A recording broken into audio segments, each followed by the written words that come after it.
We have the national anthem. We will go ahead and we will take a break for that, and we'll come back with lineups after this. Did you know? They decorate over 210,000 cakes a year. Did you know? Their butcher will cut your meat your way. Did you know? They have trained floral designers in store. Did you know? They will make your wedding cake. Did you know? They have a variety of deli bakeable entrees. Did you know? Their online app has coupons and so much more. Who does that? Strachan Van Til. Now you know. Headquartered in Maryville, Indiana, Centier Bank continues to play a pivotal role in every community we serve.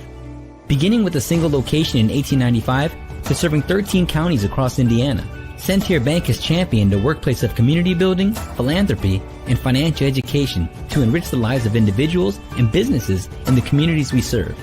Our promise for a better tomorrow for generations to come is what sets Centier apart. Centier Bank, Indiana's largest private family-owned bank. If your business wants to reach real customers in real communities, the Heartland Sports Network is where you need to be. With thousands tuning in every week across Indiana and beyond, your message plays alongside the games people care about most. Connect with families, alumni, parents, and the next generation of local leaders. Digital ads, in-game features, branding opportunities. We'll build a package that fits your goals. Advertise with the Heartland Sports Network. Visit heartlandsportsnet.com or contact us today. Back here at Legacy Fields in Crown Point, about set to get underway with some Region Collegiate Baseball League baseball. The Lake County Corndogs hosting the Little Calumet Beavers. Joshua Lepowski alongside Dallin Steiner. The Corndogs 8-3, first place in the Region Collegiate Baseball League. Let's go ahead and show you the league standings coming into this contest. As you can see, the Corndogs currently sit with a half-game lead over the Southlake Ironhawks, who are in second place. The Corndogs and the Ironhawks will be playing here at Legacy Fields tomorrow afternoon, and that will be, or tomorrow evening, I should say. That will be a very important match between those two. Yeah, of course, and now as the season is going on, you can kind of see the Lake County Corndogs and the Southlake Ironhawks are kind of separating themselves from the rest of the league a little bit. But the Little Calumet Beavers, 3-9, but guess what? The two of their wins in this league have come against the Lake County Corndogs, so not a blowout. There's no blowaways at all in this league, especially this year, and that's what's really fun about it. Absolutely have been. The Corndogs led 4-0 heading into the sixth inning on Monday night and ended up losing that game in what turned out to be a 7-inning contest. So this is a very, very, very important game for the Corndogs and the Beavers. Also, one other thing is that this is the last time this season these two teams will meet in the regular season. The next time they could potentially play would be 3 weeks from tonight in the Region Collegiate Baseball League postseason. So that's something to watch out for. The Corndogs, as you can see, sitting at 8-3. Little Calumet in last place, sitting at 3-9 in the league. Little Calumet was able to break a 7-game losing streak in the league on Monday night. They're looking to start a winning streak here tonight. They've won one game, trying to get a second in a row here. Corndogs are being announced to the crowd right now at Legacy Field. Let's get you the lineups for both teams. First off, the batting order for the Beavers, and then the defensive alignment for the Lake County Corndogs. Leading off, playing shortstop for the Little Calumet Beavers is Quinn O'Brien. Jan Schasberger bats second. He'll play second base. The DH, Nate Southwell, bats third. Brent Nihilus, the third baseman, bats fourth. Drew Arnold, the catcher, bats fifth. Batting sixth, the right fielder, is Keegan O'Brien. Noah Chase, the first baseman, bats seventh. Preston Jessen, the left fielder, bats eighth. And Lance Moon, the center fielder, bats ninth. They will play in back of Antoine Harvey today, who starts the game on the mound. The Lake County Corndogs will send out this lineup today defensively. Luke O'Keefe is on the mound, pitching to Taki Chronopoulos behind the plate. Over at first is Billy Chidsey. Over at second, Linus Cheriton.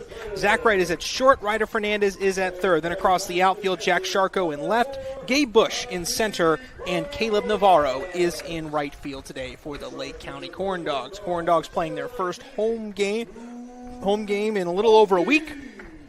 Last time they were at home, last week, July the 1st, they were able to take home a win over the New Lenox Pumas by the score of 12-9. The last time they played a league game at home, go back to June 30th against these Little Calumet Beavers. The Corndogs took care of business, a 14-4 run rule win in that game. The only time this year the Corndogs have won by a run rule. Luke O'Keefe is on the mound for the Corndogs. Let's get a look at the weather forecast here for tonight's game. Weather was a little bit nasty just a couple of hours ago. Those of you that were in the region, there was a pop-up thunderstorm that zoomed through the region just a couple of hours ago. I had to deal with the brunt of it up in Hobart. However, the worst of it went to the north of Legacy Field, so the field looks pretty good here today. A little damp, yes, but all things considered, looks pretty solid here for some baseball here this evening. Temperatures in the upper 70s. Temperature will drop slightly as the game goes on, as the sun goes down. Just some high, thin clouds up above and a lot of sunshine here as we begin today's game. And, I will say this much now, and after all of the hot 110-degree heat indexes we had last week, this is a very refreshing feeling night here at Legacy Field. Oh, man, absolutely. There's still a little bit of sun. There's still humidity in the air, but it was nice, setting up things earlier and not having sweat drip all down my back. And getting up here, it's a very nice night out, very beautiful night. It's only going to continue to get cooler and cooler as the night goes on. Beautiful night for baseball. Can't complain at all. And the weather's supposed to be just as nice tomorrow when the Corndogs host the South Lake Ironhawks, and then you have the post-94 Vikings coming to town on Sunday. So 3 Corndogs home games in the next 4 days. If you are watching this stream here, you can tune into our live streams here, or you could also come to Legacy Fields as well and enjoy some Lake County Corndogs baseball here live. That would be an awesome thing to do here over the course of this weekend. Getting down towards the end of the season here, but as I mentioned, a lot of home games here for the Corndogs the rest of the way. Yeah, especially tomorrow. Quinn O'Brien leading off, number 7. This is the last time this regular season the Corndogs and the Beavers will meet. If the Corndogs win this game, then they will clinch the season series over the little Calumet Beavers, and also the Corndogs can get one step closer to potentially getting home field advantage for the first round of the Region Collegiate Baseball League playoffs. First pitch is high, way up and over the head of Quinn O'Brien, and we are underway with a wild pitch, literally, here to start off the game. Yeah, maybe there's a little bit of moisture in the air. His hands are just a little wet. He's got moisty palms. That's what we're going to go with. Potentially, that's at least what he'll say to start off. O'Keefe looks in, 1-0 the count. Fastball right down the middle. Count moves to 1-1. Quinn O'Brien, this season against the Lake County Corndogs, has had 11 at-bats. He is 2 for 11. Swings and skies that one to center field. Bush came in, now going back on it, and makes the grab just off his right shoulder for out number 1. That'll bring up Dan Schasberger. Let's talk a little bit about Luke O'Keefe. Luke O'Keefe is pitching in his 5th game. He started off the season with a start against the South Lake Ironhawks on May the 31st. In 4 innings, gave up 3 earned runs on 3 hits. However, his last couple games after that have been very solid. Against Beecher, only gave up 1 earned run against East Chicago, and 1 against the New Lenox Pumas on July the 1st. So he's been very solid in his recent games, as that pitch is in there for a strike. Count is 0-1. But the biggest thing he did last game was he got his walks in order. He had the least amount of walks he's had in a game in his last outing against New Lenox on July the 1st. The 0-1 pitch is into Schasberg. It's a slow grounder to the right side. Gloved off the dirt by Chidsey. Throws over to first. O'Keefe wins the race to the bag. Number 2. Play Blair. O'Keefe getting off the base. It's kind of interesting that, we played the Beavers, as many times as we played the Beavers, and O'Keefe has not pitched against him once. Not an inning. I feel like that's a very interesting thing I was looking at. Well, it is, and a lot of it just comes down to, just how the season crumbles apart a little bit in terms of how, you want to get guys work and get them in as many games as you can and all those things, and just sometimes it just doesn't work out to where you're pitching a lot against some teams. Chopper to the right side, foul from Nate Southwell. Count is 0-1. Albany's Confectionery in Maryville has been around for 40 years. From their famous 12-flavor gummy bears to their mouth-puckering sours and try-to-fruit flavors, Albany's puts flavor and fun first, all made right here in the region with the highest quality ingredients. Remember, look for the A on the tummy to know you've got the best in your hands. You're right, Alan, about talking about how he hasn't pitched much, but one thing we're going to see tested as the season goes on is pitching depth. The 0-1 pitch misses low and in for a ball, 1-1, because season the Corndogs have to play 3 league games, then they have 1 day off, and then potentially 2 playoff games back-to-back. So towards the end of the season, the Corndogs' pitching depth is going to be tested very heavily, so you want to see guys like Luke O'Keefe, as that's fouled back. Count moves to 1-2 here on Southwell. You want to see guys like Luke O'Keefe pitching in league games, seeing league opponents, and kind of seeing what they do against them. to know that you can rely on them and so that you don't have to overuse guys like Adam Walters or Aslam Farinelli or Mitchell Stanton, Jacob Mish, go down the list. Yeah, absolutely, and especially if we're still in that tight race with the Ironhawks at the end of the season. Those league games are very important. 1-2 pitch, dribble back up the middle off the mound. Zach Wright charges, gloves, throws to first, inning over. 1, 2, 3, go the Beavers in the first. We head to the bottom of the first, no score. Ultimate party experience? Bring the excitement with Game Truck mobile video game theaters. Action-packed laser tag and gel tag battles, bounce houses, epic foam parties, and unforgettable photo booth fun. Perfect for birthdays, schools, festivals, team bonding, and community events. We bring the fun right to you. No stress and no mess. Book your party today and make memories everyone will be talking about with Game Truck.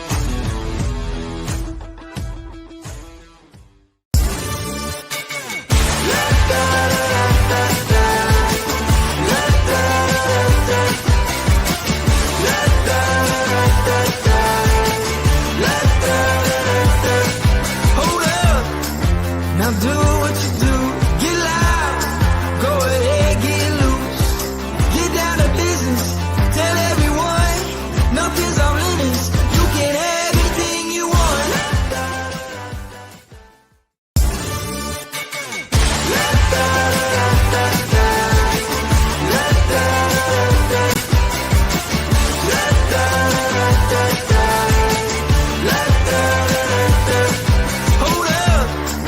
Now do what you do, get loud, go ahead, get loose, get down to business, tell everyone, nothing's off limits, you can have anything you want. Love high school sports? Then make sure you're following the Heartland Sports Network on Facebook, Twitter, and Instagram. Rankings, highlights, breaking news, and live coverage, all in one place. Like it, follow it, share it. Heartland Sports Network, your home for hometown. Back at Legacy Fields in Crown Point, we head to the bottom of the first inning. The Little Calumet Beavers and the Lake County Corndogs tied at 0-0 as we head to the bottom of the first. Let's take a look at the Corndogs batting order tonight. Gabe Bush will lead off and play center field. Ryder Fernandez bats second and plays third. Billy Chidsey, the first baseman, bats third. Andrew Zatunis, the DH, bats fourth, batting fifth. Zach Wright, the shortstop. Batting sixth, Caleb Navarro playing in right field. Jack Sharko, the left fielder, bats seventh. Batting eighth is Linus Cherridan, the second baseman. Taki Chronopoulos, the catcher, bats ninth here today. Antoine Harvey throws the first pitch into Gabe Bush, misses for a ball, 1-0. Harvey pitching to Drew Arnold behind the plate. His battery mate, Noah Chase, over at first. Dan Schasberger at second. Quinn O'Brien at short. Brent Nalis at third. As the 0-1 pitch is flown out to center field. Going back on it, Lance Moon still going back on it. And it's over his head and it will roll up against the wall. On the way to second, Gabe Bush. And they're standing with a leadoff double. There we go. Beautiful start to the game. Gabe Bush, no hesitation. First pitch of the game, sees it, hits it, and Lance Moon cannot really catch it in the sun. Not much wind tonight, so. No, there really isn't much wind. There's a very slight breeze, but it's really not that prevalent. Yeah, he is right in the sunshine, though. It's hard ball to drag. Well, it is, but at the same time, and you're right, because of the way the sun sets, that's kind of a tough ball to see, and those low line drives that come right at you again are the hardest balls to pick out. First pitch to Ryder Fernandez, pulled the string there. Swing and a miss, count is 0-1 on Fernandez. Preston Jessen at left, Lance Moon in center, Keegan O'Brien in right. That rounds out the defensive alignment for the Little Calumet Beavers here this evening. The 0-1 pitch is into Fernandez. Out in front of that one, chops it to third. Nalis gloves it, whips it to first, and that's out number one, I should say. Yeah. Fernandez was early on both of his swings there. Just kind of rolled over that one. Yeah, that ground ball. That ground ball looked like an easy play, but Noah Chase at first base, that was stuck at the top of his glove. That almost, he almost lost that one. That was a hard throw. That was a hard throw. Yeah, I was going to say, I saw the ball at the top of his glove, and I was waiting for it to fall out, but had a nice grip on it. So. Well, not shocking to have a hard thrower at third base. Here comes Billy Chidsey, the first baseman. He's hitting .322 this year with a homer and 12 runs knocked in. First pitch to him with one away. Misses low for a ball. Count is 1-0 here on Billy Chidsey. Yeah, he was 1 for 4 in the game 3 days ago against these pesky Beavers, as we like to call them up here. Sure was. Corndogs took an early 4-0 lead in that game and then just lost it all in the final 2 innings. That pitch catches his own for strike, count is 1-1, and it was a combination of a lot of things. You know, performance by Tyler certainly played a role. Corndogs all left some guys on base, had a couple of opportunities in the middle of that game they didn't take full advantage of. That's true as well, as that pitch misses outside, 2-1. And, of course, the way the game ended, you know, the defensive play at the end, the throw home, that was bounced to the catcher, and, you know, a lot of things that could have gone that way. And when you're the Corndogs, when you've won 8 games in a row, you lose a game like that, and it can feel almost devastating. Chopper to the right side, off the glove of the first baseman Chase, and it's picked up by Harvey. The pitcher steps on first and tags Chidsey to get the out. Some miscommunication there at first base. It looked like Chase didn't know if he should get the ball or Harvey. Officially, that goes as a 3-1 putout, but about as complex a 3-1 putout as you could get as Gabe Bush advances to third. Yeah, no, Chase, you know, I don't want to say he got bailed out, but that was, you know, that was a hard hit ground ball, just lost it. And what a great effort play by Antoine Harvey to get over there in time and make the play, because he's a pretty speedy guy. He is. Andrew Satunas comes to the plate. Satunas the DH tonight. Pretty typical for Justin Heisman to get his other catchers usually being the designated hitters, given how much he rotates catchers, as that's fouled off. Count is 0-1. Yeah, we see Satunas, Chronopoulos, and Ferris pretty much every game are rotating who's behind the plate. So in order to get them all at bats, Heisman likes to have his catchers be designated hitters. We've seen Taki Chronopoulos do it a few times. We've seen Bradley Ferris do it a few times as well. I don't know if this is the first time we've seen Satunas do it, though, as that pitch misses for a ball, 1-1. Yeah, as I say, I'm sure he's done it at some point. But yeah, that's not a name that I feel like we hear a lot when it comes to DH. Yeah, he has done it a couple times this year. Okay.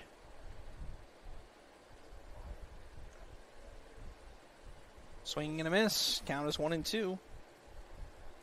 Yeah, Antoine Harvey, after giving up that leadoff double on the very first pitch of the game, he's really bounced back very well here now, ahead of the count with 2 outs. He sure has. Antoine Harvey's been very effective against the Corndogs this season. 1 ball, 2 strikes the count. He delivers. Skied foul off to the left and out of play. Antoine Harvey pitched against the Corndogs on June 16th. A game the Corndogs went on to win, but he pitched 6 innings, giving up only 1 earned run. And then he pitched again against the Corndogs on Monday night and pitched 2 innings, giving up no runs on a hit. That pitch misses outside. Count is 2-2. Deuces wild. Yep. First inning. Kept the Corndogs at bay in the 5th and 6th innings of that one, as the Beavers made their comeback in that game.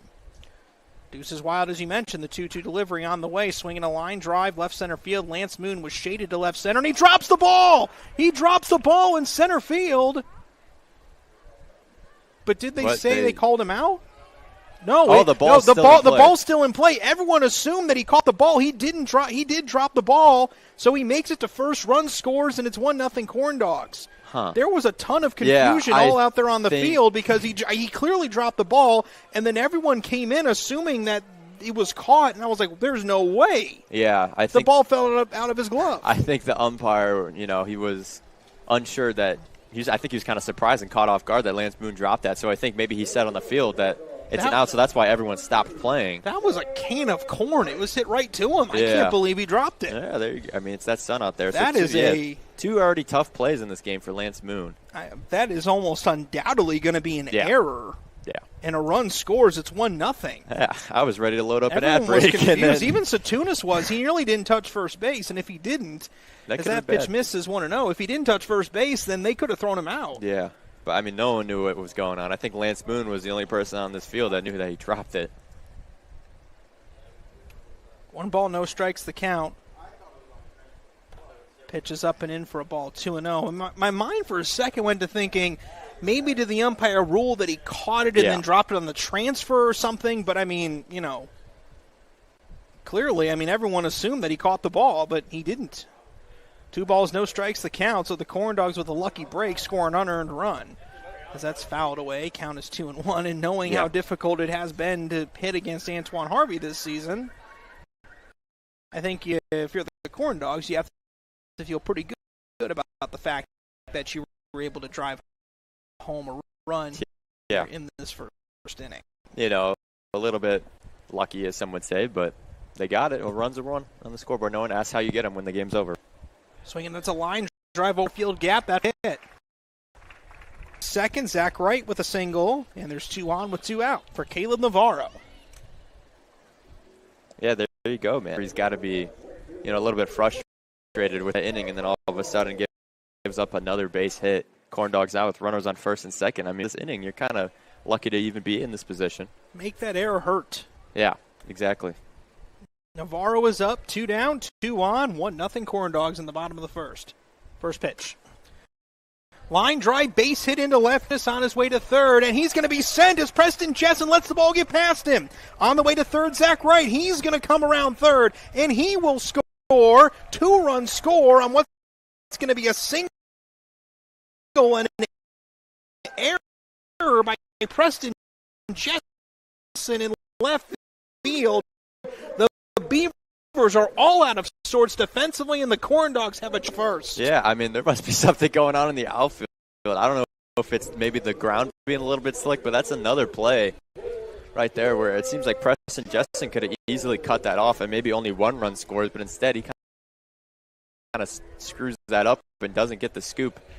I mean, I don't know if the sun's in his eyes. I don't know what's going on today, but it's working. Something's working well with the Corndogs. Single and an error. That's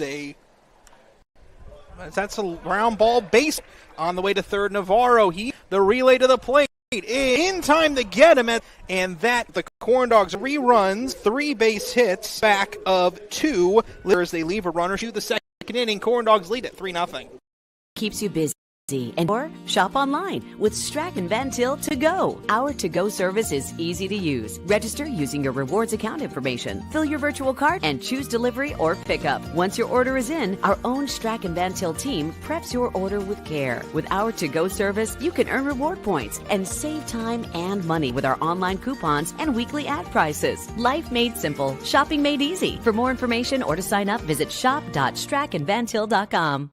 Armed with a rich history of family ownership and a workforce that's committed to putting people first, Centier Bank fosters a workplace of community building, philanthropy, and financial education. A long-lasting legacy of family ownership dedicated to generations of clients is what sets Centier apart. Trust the integrity, experience, and service of Centier, Indiana's largest private family-owned bank. For more information, go to Centier.com. Across Indiana, the lights go on, the stands fill, and communities come alive. And every night, the Heartland Sports Network is there, showcasing the athletes, the rivalries, and the hometown pride that make our state special. Stream every game live on the Heartland Sports Network app and heartlandsportsnet.com.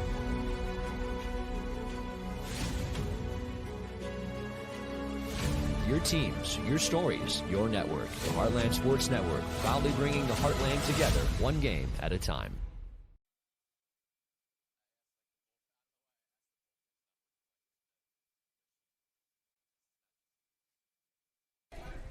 Back at Legacy Fields in Crown Point, Centier Bank proudly supports the Lake County Corndogs this season. Since 1895, Centier has remained deeply rooted in Northwest Indiana and promises to remain not for sale for generations to come. Go to Centier.com for more information. Member FDIC.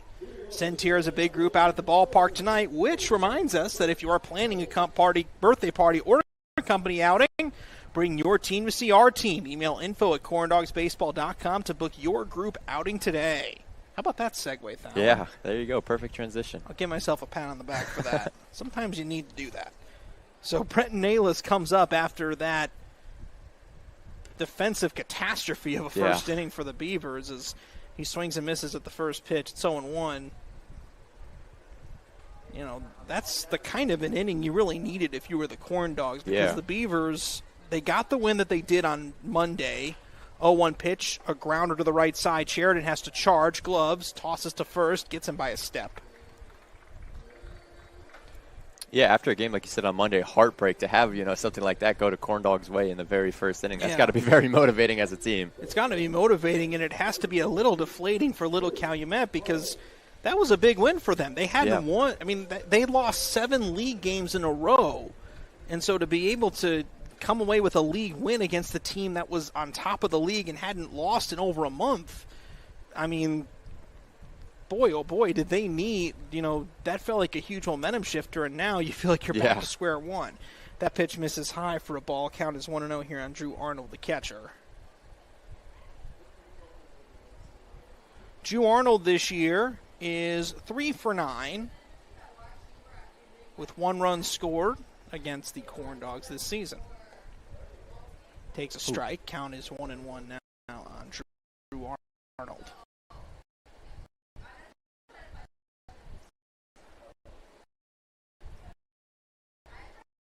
Drew Arnold, he went 1 for 3 in the game that the Little Calumet Legacy Fields on the league opening night. Big swing and a miss at that one. Count as 1.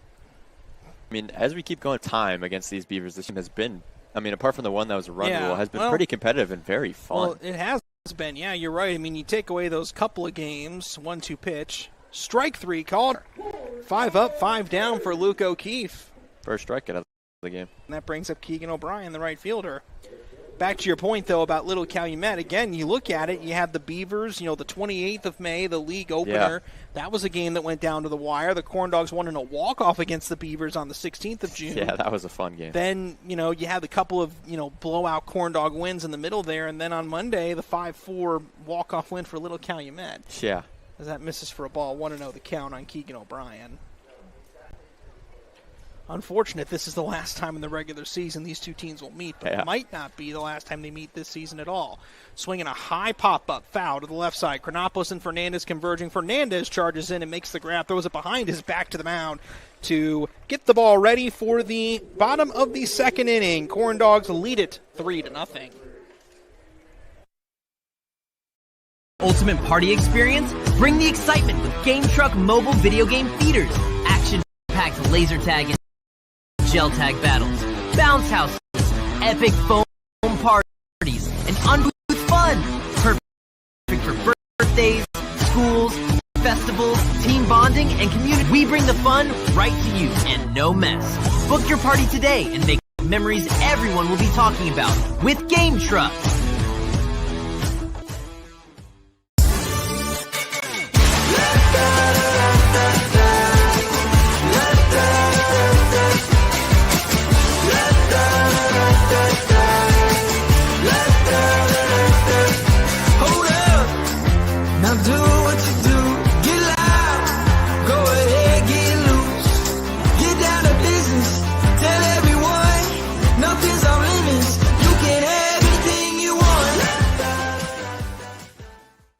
IBEW Local 697 electrical contractors bring the highest standard of electrical work to Lake County homes, schools, and businesses. From everyday fixes to once-in-a-lifetime builds, we don't just get the job done, we get it done right and up to the highest safety standards. When you need electrical work, hire the professionals who power Indiana. Powering Indiana, Lake County, bringing excellence to the job, creating a brighter future for our community.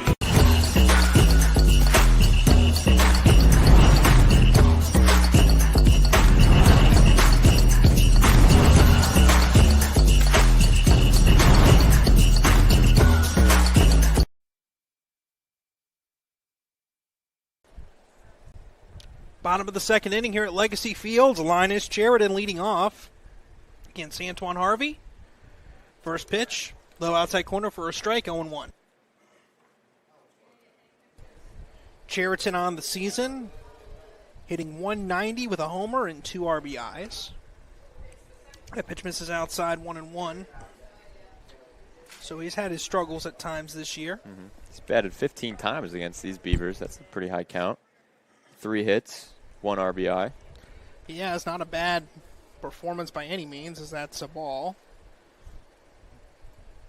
However, he has been able to get at least 1 base hit in 6 of his last 7 games. So he's been able to get on base at a pretty good clip recently.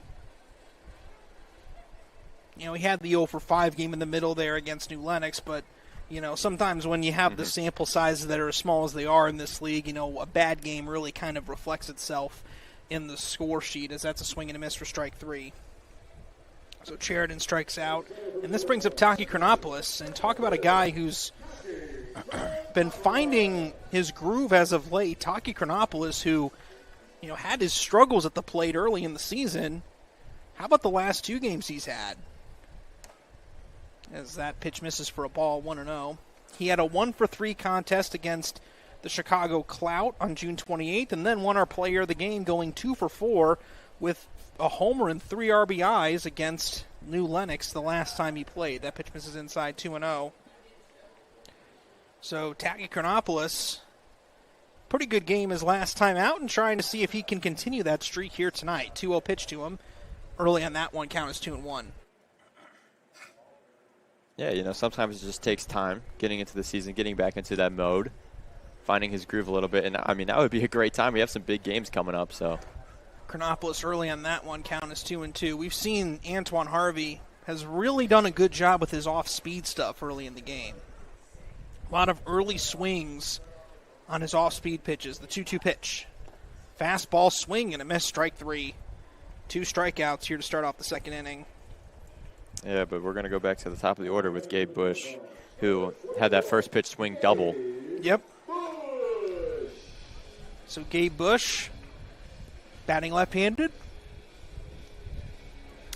That was just a classic Antoine Harvey. He changed speeds there. He started with a couple of slow off-speed pitches. Then he threw a fastball the last pitch, and Chronopoulos couldn't catch up to it. That pitch misses, count is 1-0.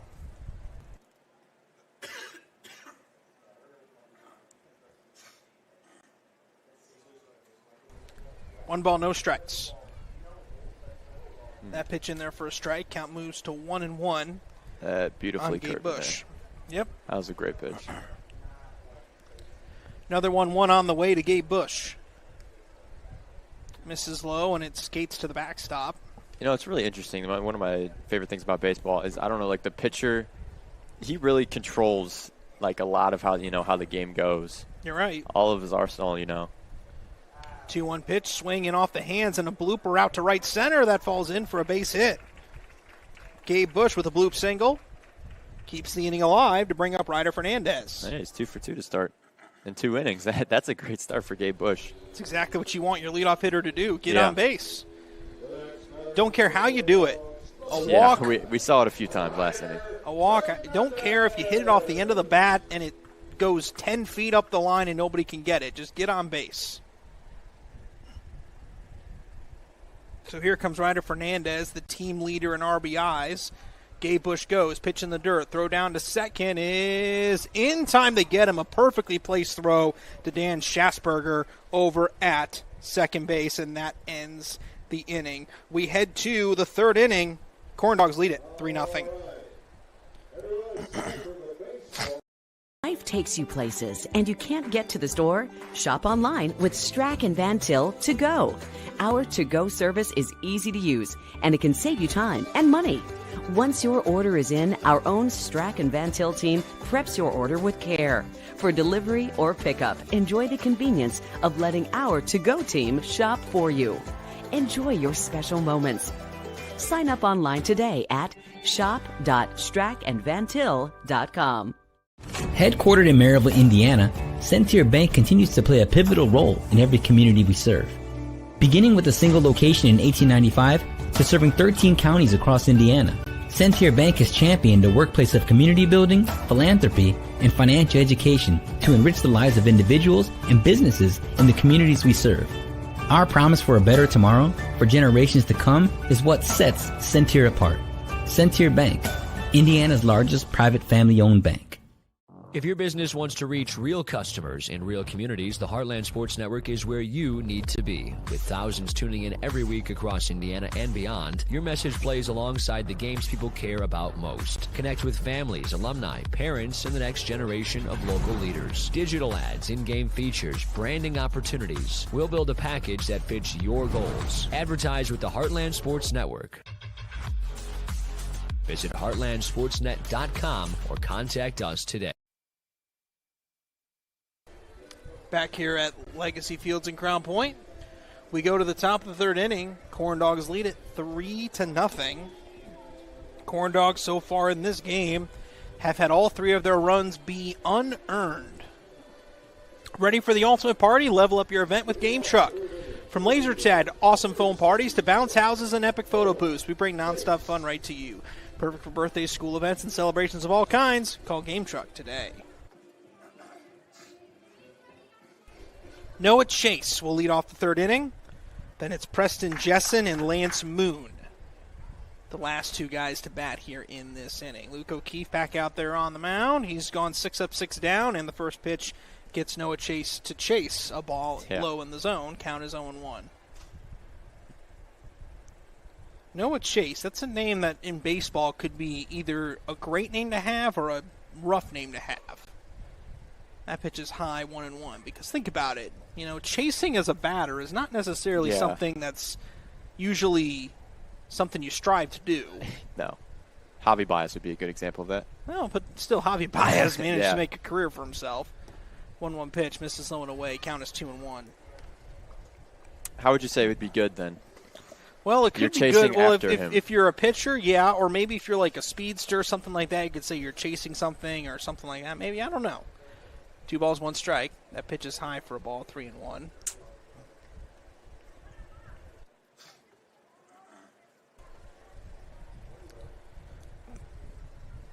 Luke O'Keefe has not allowed a base runner yet in the first 2 innings, in danger of ending that streak here. 3-1 pitch is on the way. And that misses for ball 4, so Noah Chase reaches on a walk. First Little Calumet base runner of the evening. And that'll bring up Preston Jessen. Yeah, let's hope that doesn't knock Luke O'Keefe off of, whatever momentum he had going into this game, because he's been fantastic so far.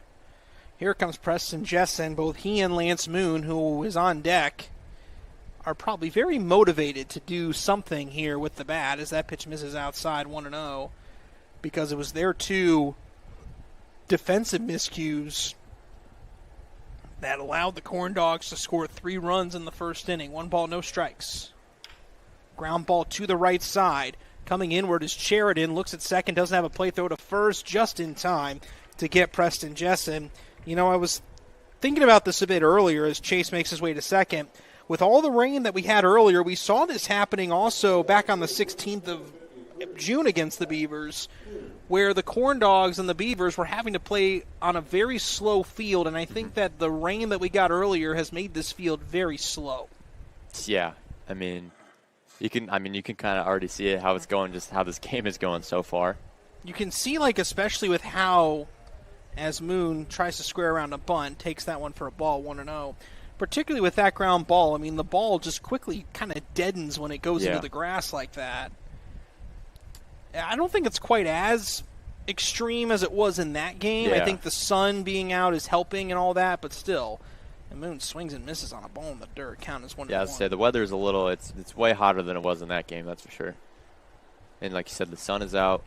It's had a little bit of time to, had about an hour where it wasn't really raining, so it had time. A little more than that, in about 2 hours. Yeah. 1-1 pitch. Cool. Misses inside for a ball. 2-1. Shout out to Justin Heisman, the manager of the Corndogs, who I saw him in the bleachers earlier taking his leaf blower and blowing all the water off the bleachers. He was doing that with the tarps on the field as well today, too. Ground ball to the right side, right to Ryder Fernandez at third. Hangs it on a line to first for out number 2. A lot of ground ball outs for Luke O'Keefe. He gave up the fly ball to center field to Quinn O'Brien, but since then it's either been a strikeout, a ground out, or a walk. Yeah. And this is the kind of night where if you're a ground ball pitcher, knowing the ball's kind of going to dead in on the infield, this is the kind of night you want. Yeah. Up comes Quinn O'Brien. He flew out to center field his last time up. First pitch to him with 2 down. Check swing, foul ball, just over the Little Calumet dugout and caught behind the dugout by a Beaver out there. Who might that be? I don't know, but it's Fuller, number 49. Yeah, too bad that doesn't count as anything. Looks like Fuller's playing catch out there. Yeah, with they're in somebody. the kid zone. They're over there. He's in the kid zone. Yeah, who is he with? I don't know. I can't tell. But That's an odd place to be. 0-1 pitch. Chopper foul to the left. Yeah, if you're not going to play, might as well go play some catch in the kids zone. If you got nothing else to do, it's a beautiful night. It is a nice night. Might as well, you're here, you're in uniform, might as well get some work in. Either that or trying to warm up. Potentially maybe the bullpen. Yeah, because the rain. Maybe a little damp because of the rain, so maybe trying to just find a different spot to throw. 0-2 the count here on Quinn O'Brien. That pitch is high for a ball. Count is 1-2. Great Lakes Sports Hub is the official training facility of the Lake County Corndogs, not just another dome. Located just across the street here from Legacy Field. 1 ball, 2 strikes the count. O'Keefe looks in, kicks and fires, and that pitch is just outside for a ball, 2-2. Deuces are wild again. They are, with a runner on second. Fortunately, it's the third inning, not the second. So close. We need to get to a situation where it's 2-2 in the second with deuces wild and 2 on. That's what we need to get to. The do-2. Check swing, did he go? He did go around, strike 3, and that ends the inning. So the leadoff walk doesn't lead to anything. We head to the bottom of the third. Corndogs up 3-0. Ultimate party experience? Bring the excitement with Game Truck mobile video game feeders. Action-packed laser tag and gel tag battles. Bounce houses, epic foam parties, and unforgettable photo booth fun. Perfect for birthdays, schools, festivals, team bonding, and community events. We bring the fun right to you. No stress and no mess. Book your party today and make memories everyone will be talking about with Game Truck.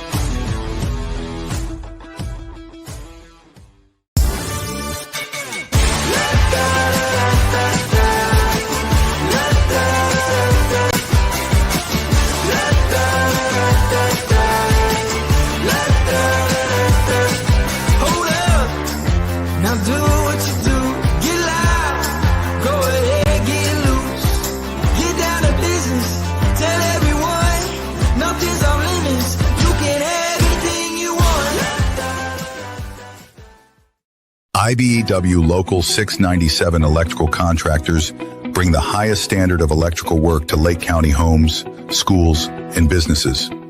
From everyday fixes to once-in-a-lifetime builds, we don't just get the job done, we get it done right and up to the highest safety standards.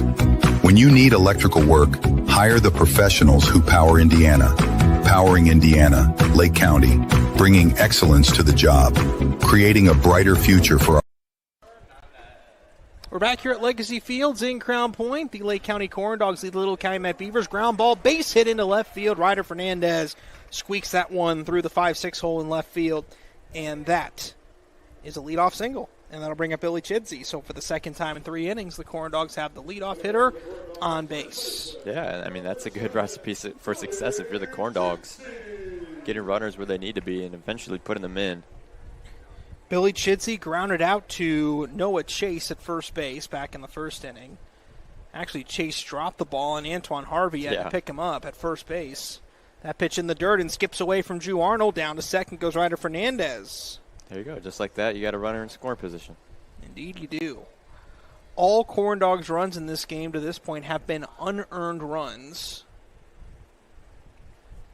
as the Corndogs try to get themselves back on track after a difficult loss on Monday and get themselves back a game ahead of the Iron Hawks in the league. 1-0 pitch. Swing and a fly ball right center field. Lance Moon going back towards the wall, and it's over his head, and it one hops the fence on the way to third. Ryder Fernandez. Heisman waving him home, and there will be no play. Fernandez walks home safely. An RBI double for Billy Chidsey. It's 4-0. There you go. Billy Chidsey just rips that one again. Lance Moon, nothing he could really do on that one because that one hit the wall. I was going to say Billy Chidsey has 3 RBIs against these guys, including that one game winner, that one walk-off, and that fun one we had earlier in the year, but now it's up to 4. As up comes Andrew Satunis. He reached on an error in the first inning. That was that play where Lance Moon in center field dropped the ball and no one knew what to do. Everyone thought that he'd caught the ball, but he didn't as he fouls that one off. Count is quickly 0-1 on Andrew Satunis. He did not get credit for an RBI on that play. Yeah. And another thing I was going to mention is that Billy Chidsey does have not quite the most, but now he does. He's tied for the most against the Beavers extra base hits, which is another interesting status. He gets another double there. So Billy Chidsey, we've seen him play very well against the Beavers with extra base hits. Greg Guernsey had the game with 2 doubles as well. Bradley Ferris not here tonight, but he's had some great games against the Beavers this year.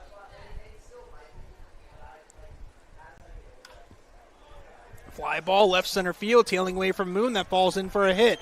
Getting the windmill, Chidsey around third. And there will be no play at the plate. The throw's up the line. He scores. And that's an RBI for Andrew Satunis. 5-0 Corndogs. There you go. It seems like, we talked about a pitcher they struggled against all year in Antoine Harvey, but they're really getting into him in this inning. I don't know. They must have figured something out. Maybe Heisman gave him a tip or two, because it seems like they're just hitting these balls and they're hitting them perfectly into the outfield to get some extra base hits. They certainly are.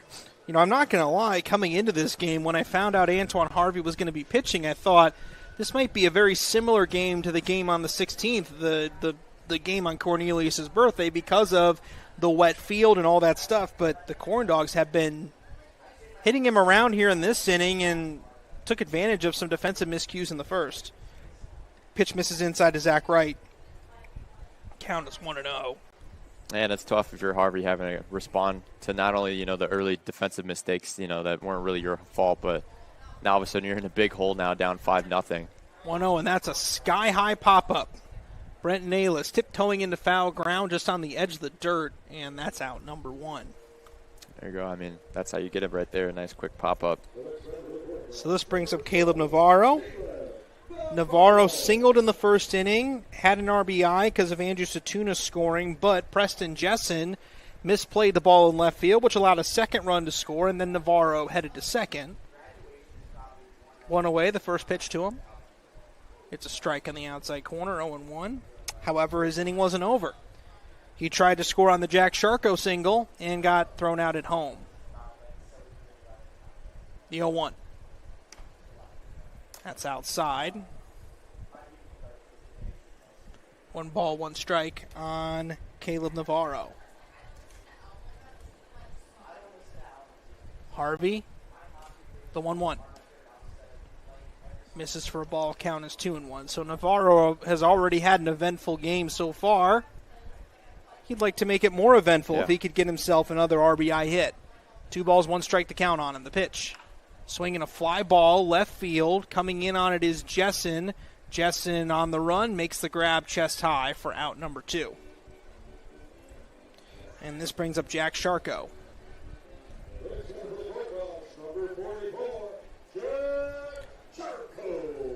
Discover your rhythm at Hard Rock Casino, Northern Indiana, with over 1,700 slots and 80 table games. The party never stops with free live music every Friday and Saturday night, just off of Exit 6, I-80-94. Hard Rock Casino, just off of 80-94, as Sharko swings and misses at that one. Count is 0-1. You can't miss it. That's for sure. You got all those big signs. You can't miss that. You can't miss Albany. You can't miss U Chicago Medicine.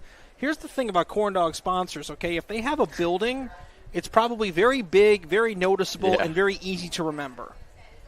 The 0-1, swinging a high pop-up on the infield. Schasberger charging towards the first base side. Noah Chase, though, is there to make the grab, and the inning is over. So the Corndogs get 2 runs on 3 hits, no errors, and they leave a runner stranded. We head to the 4th. Corndogs up 5-0. Van Til for the win with 4 ways to save. Catch price drops on over 15,000 items and check the weekly ad for can't miss deals. Stack on the rewards program for digital coupons, points toward discounts and free products, and power up with our own brands. Keep your budget in the safety zone. Get the same great taste as national labels at lower prices. If you can't taste the difference, why pay the difference? Score big value with 4 ways to save at Strack and Van Til. Armed with a rich history of family ownership and a workforce that's committed to putting people first, Centier Bank fosters a workplace of community building, philanthropy, and financial education. A long-lasting legacy of family ownership dedicated to generations of clients is what sets Centier apart. Trust the integrity, experience, and personal service of Centier, Indiana's largest private family-owned bank. For more information, go to Centier.com. Across Indiana, the lights go on, the stands fill, and communities come alive. And every night, the Heartland Sports Network is there, showcasing the athletes, the rivalries, and the hometown pride that make our state special. Stream every game live on the Heartland Sports Network app and heartlandsportsnet.com.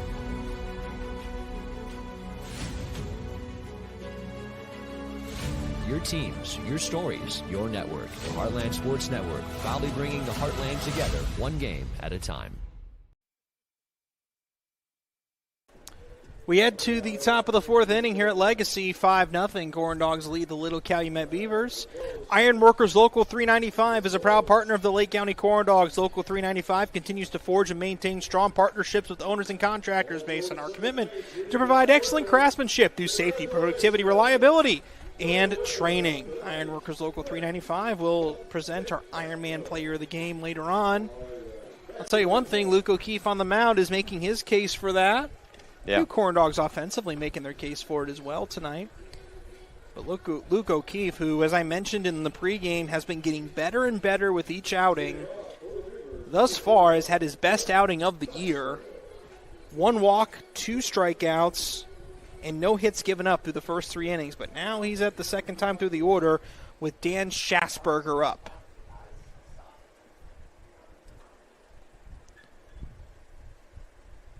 First pitch.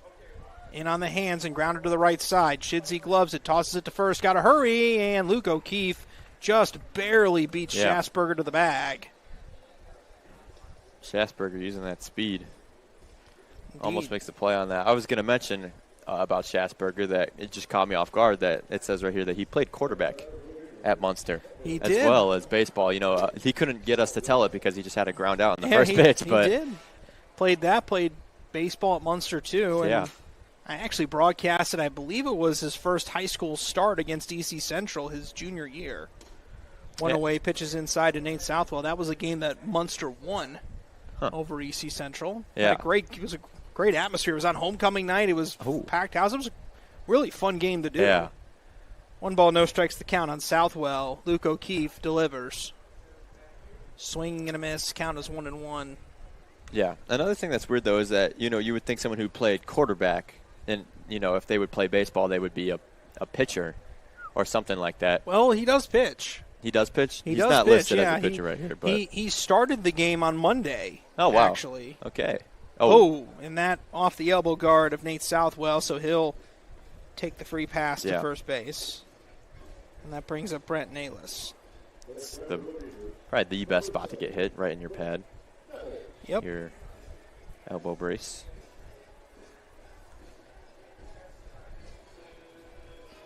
And up comes Brent Nayless.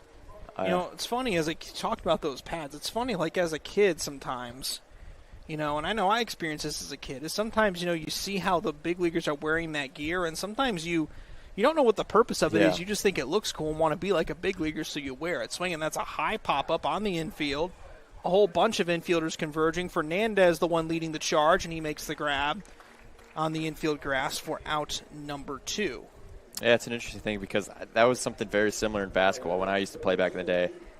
You know, when we were super young, people would have these, you know, knee sleeves and arm sleeves, and I'm just like, what's the point? I don't think I've ever worn any, you know, sort of accessory apart from a headband, but a headband has an actual use.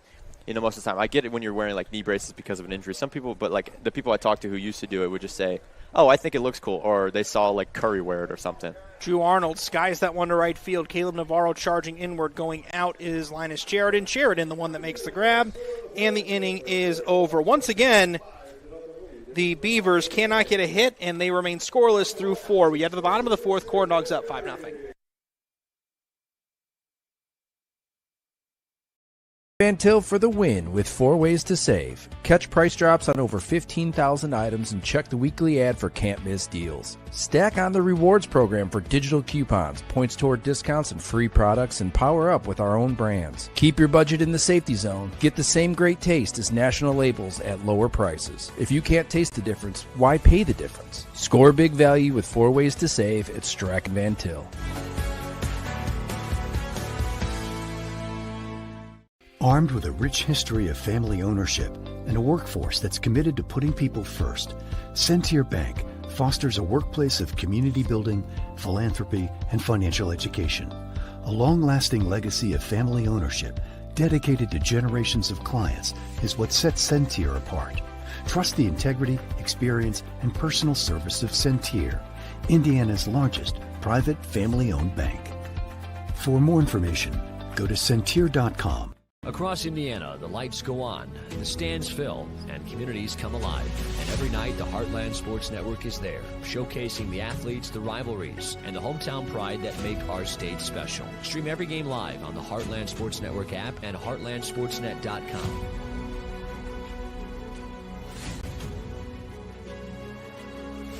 Your teams, your stories, your network. The Heartland Sports Network, proudly bringing the Heartland together, one game at a time. We head to the bottom of the fourth inning here at Legacy Field. The Lake County Corndogs lead the Little Calumet Beavers 5-0. Misprint is the official printing partner of the Lake County Corndogs. We specialize in delivering the highest quality signs and printing on time and within budget. Big or small, we do it all. Visit misprintindiana.com to learn about our services. Well, technically it's their services. I don't work for Misprint. Sheridan swings and misses the first pitch, 0-1. I'm like Ron Burgundy. Whatever you put on the prompter, I'll read. Yeah. Be careful. Yeah. 1 ball, no strikes on Sheridan, the pitch. Swinging and a miss, 1-1. Although this might be a hot take, and this is just a personal thing. Mm-hmm. I'm just generally not a huge fan of comedies, so Anchorman's not my favorite movie. I don't love it. It has some great moments, but the movie itself I don't love. Ground ball to third. Brent Nayless pats the mitt, throws to first, and a long stretch by Noah Chase at first base. Great play there to get that one. Although I will say, 2 of my favorite comedy movies of all time are baseball movies. And that would be Major League and Bull Durham. Oh, okay. I was wondering if Sandlot was going to be thrown in there. I was surprised. Sandlot's great. Yeah. I watched that I actually watched that the night before the 4th of July last week. Fitting, yeah. Yeah. 1 ball, 1 or first pitch. Tacky Chronopoulos misses outside for a ball, 1-0. But my favorite comedy movie of all time.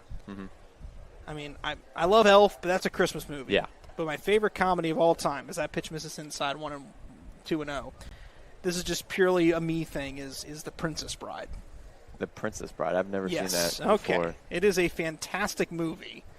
As that's fouled off 2-1. I won't go too far off on this tangent. Yeah. But if you know, you know. It's basically like a super kind of campy kind of a like romance like fairy tale. That's what I could have got from the But title, it is hilarious. As that pitch is chopped foul to the left side, count is still 2-2. Huh. And it has a very interesting cast too. Andre the Giant's in it. Oh. You know, it's a very. It's The Rock in it because he's in everything. He's not. The movie I think was from before Yeah, Rock's time, but it's a great movie. Robin Wright's in it. Carrie Elways. I think Wallace Shawn's in there too. So, if you haven't seen it, please go see Princess Bride. I might have to. 2-2 pitch, swing and a miss, ball in the dirt. Drew Arnold picks it up, throws to first for out number 2. Fallon, before we get off the topic, can you tell me, do you have a favorite comedy movie? I would say all time is probably Superbad.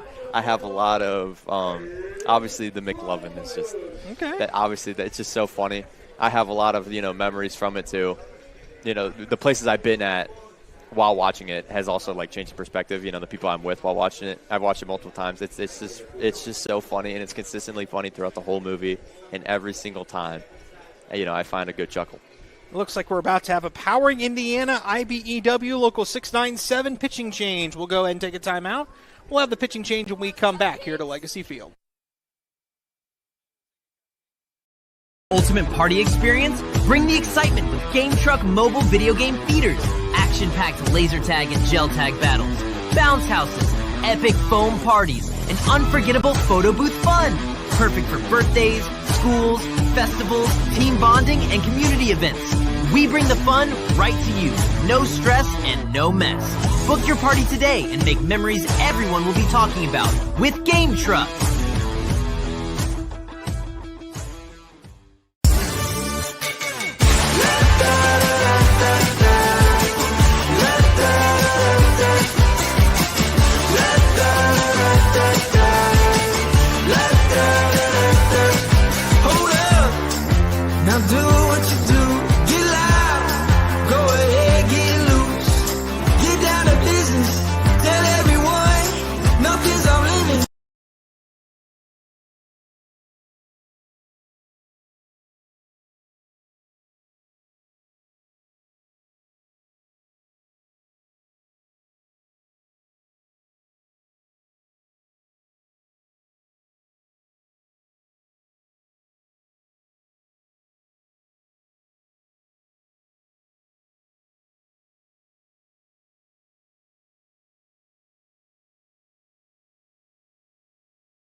over on.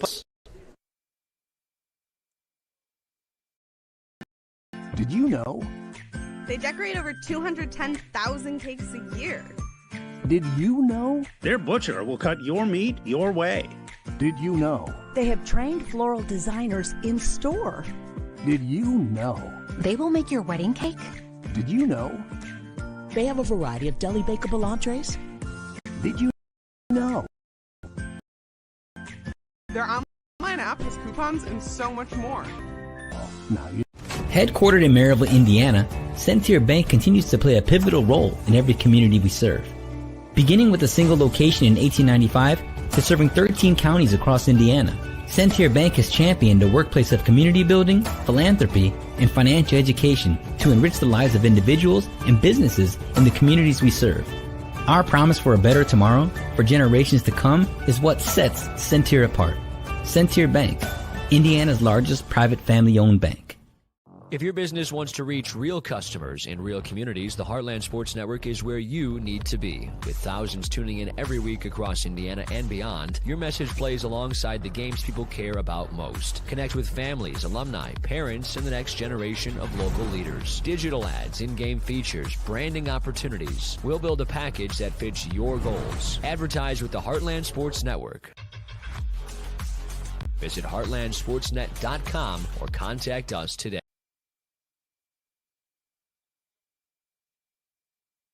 Welcome back to Legacy Fields here. Corndogs up 5-0. Luke O'Keefe still on the mound, has been absolutely shredding these Beavers tonight, as we'll have Keegan O'Brien leading off for the Beavers, who had a pop fly to third base in his first at-bat. The Beavers, I mean, they just haven't had anything going well for them at all tonight, as O'Keefe has just been having his way, giving up a walk and only one hit by pitch, but other than that has been not even rock solid, has been pretty much perfect. He's been almost perfect, and he's also he's not giving up any hard contact at all. Asked for pretty much. Comes up. Yeah, I mean, the complete different story on the other hand with with Harvey, the starting pitcher for the Beavers, who gave up a lot of extra base hits and a lot of doubles. Obviously, they had a little bit of fielding errors, but, you know, it happens. So we'll see the first pitch to Keegan O'Brien from O'Keefe. It's in there, beautiful pitch. First strike.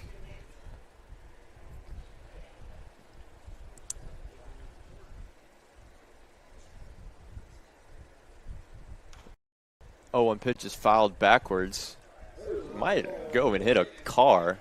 There's a whole host of kids that have just run after it. They're climbing the gates, though. Wow, they are all going after that. All right.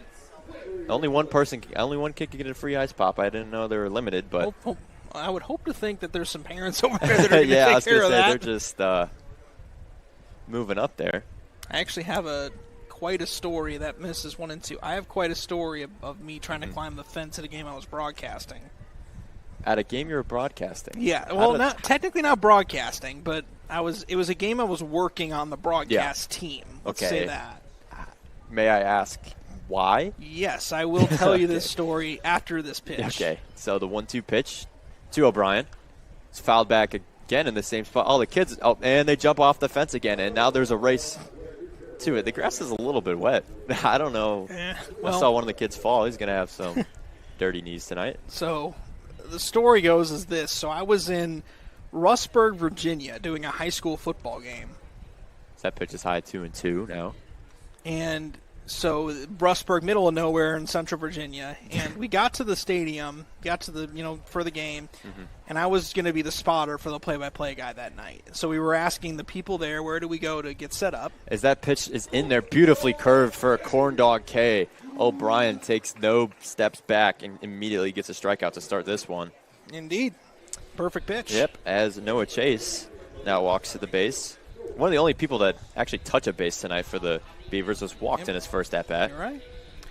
Now, back to the story. We were at Rustburg, and we were told we had to walk. So we walked in, and we walked in front of the fence onto the track. And we were told when we got onto the track that we had to walk to the other side of the stadium to do it on the visitor's side, which, no big deal. Yeah. Well, we walk around there, and we don't realize that the bleachers are on the other side of a fence. And so we realize, all being college kids, we're like, okay, let's just climb the fence and get over it. That pitch is hit just over Linus Sheridan's head, as that's an easy single for Noah Chase. Linus Sheridan just couldn't get to that one. Cancel the postgame celebration for O'Keefe, but it's all right. He's had a good night. Yeah. Just no hitter, but you know. Yeah. So, as I tried to climb over the fence, it was a chain link fence, and one of the parts of it got caught on my pant leg. Ooh. And ripped my pants open from the top of my leg down to the bottom of my leg. So I was wearing a jacket because it was fall, so I was wearing a light jacket. So that pitch catches the zone 0-1 to Jessen. So I had to tie that jacket around my waist to make sure that I wasn't, for the entire night. And that was... was it cold? Did you need that jacket, or were you fine? It was chilly. I'll say that. Okay. It was chilly. May I also ask why you're doing... Oh, because you went to Liberty. That's why I was going to say, why are you doing a high school football game in the middle college. of... I went to Liberty in Central Virginia. In the middle of Virginia, if you're all the way over here. But I guess that makes a little bit of sense. Yep. That pitch is swung on and missed. It is Preston Jessen up to bat. A very fun name to say. I would say that, yeah. This counts now 1-2 on Mr. Jessen. Grounded out, like most people did, against Luke O'Keefe in his first at-bat. That pitch curves, but just misses there. 2-2 count with Noah Chase on first base. So Noah Chase has been on base twice. The only person on the Beavers lineup that could say that.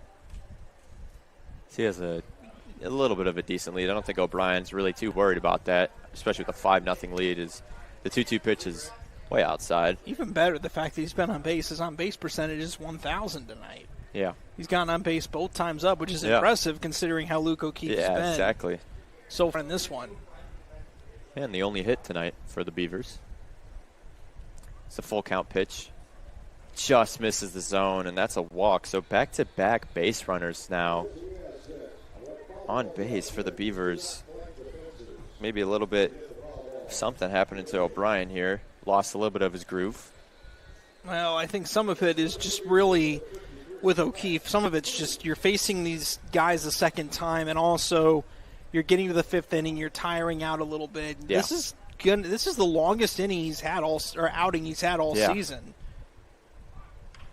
As that pitch is bunted by Lance Boone, the 9-hole hitter, and that throw to first base to Linus Sheridan is just too high. He couldn't get his foot down, but I think either way, Lance Boone had that beaten out.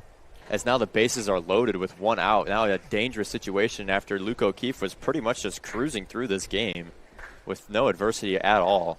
All of a sudden now bases loaded. It's only 5-0. This game is not so far gone for the Beavers just yet. Not yet. Kind of similar to how it played out on Monday night when I said it was 4-0, and just a couple of big hits here or there, and all of a sudden you got a game. So Luke O'Keefe has to be careful here. Yeah, and now back to the top of the order, Quinn O'Brien. His first pitch is fouled back, 0-1. Good thing for him is that most of the order, any part of the order, really has not done it super well. Actually, well at all against O'Keefe today. That's true, but it's also third time through the order. It is third time through the order, third time he's seeing it. Quinn O'Brien up to bat, had a pop out, and then struck out in his last at-bat against O'Keefe. It's the 0-1 pitch. It's just outside. Keeps trying to get it into that bottom right corner. Just cannot catch the zone. Well, the umpire so far tonight, as far as how his strike zone's been, he hasn't been super forgiving of that low outside corner like we've seen some other umpires have been so far. Yeah. He's been pretty strict on that outside part of the plate. Pitch is outside. That one was not remotely close to the zone. So. Well, but he's been consistent on it. But still, that's something, is that outside corner, he hasn't, that's not a part of the pitch or not a part of the zone that you can expect it to be given to you. The 2-1 pitch, way outside.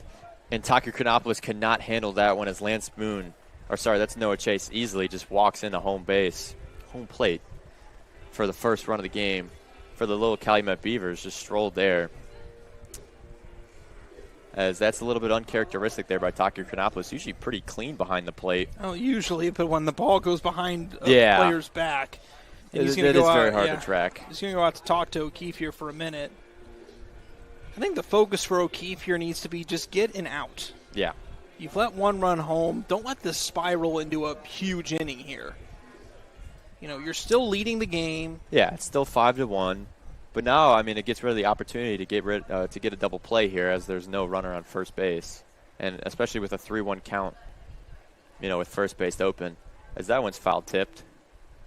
So the count is now 3-2. I would say with the base open, I mean, would it be the worst possible thing ever to walk him here? And it's too early in the game, I think, to be thinking like that. Okay. I think it's too early. Yeah. All right.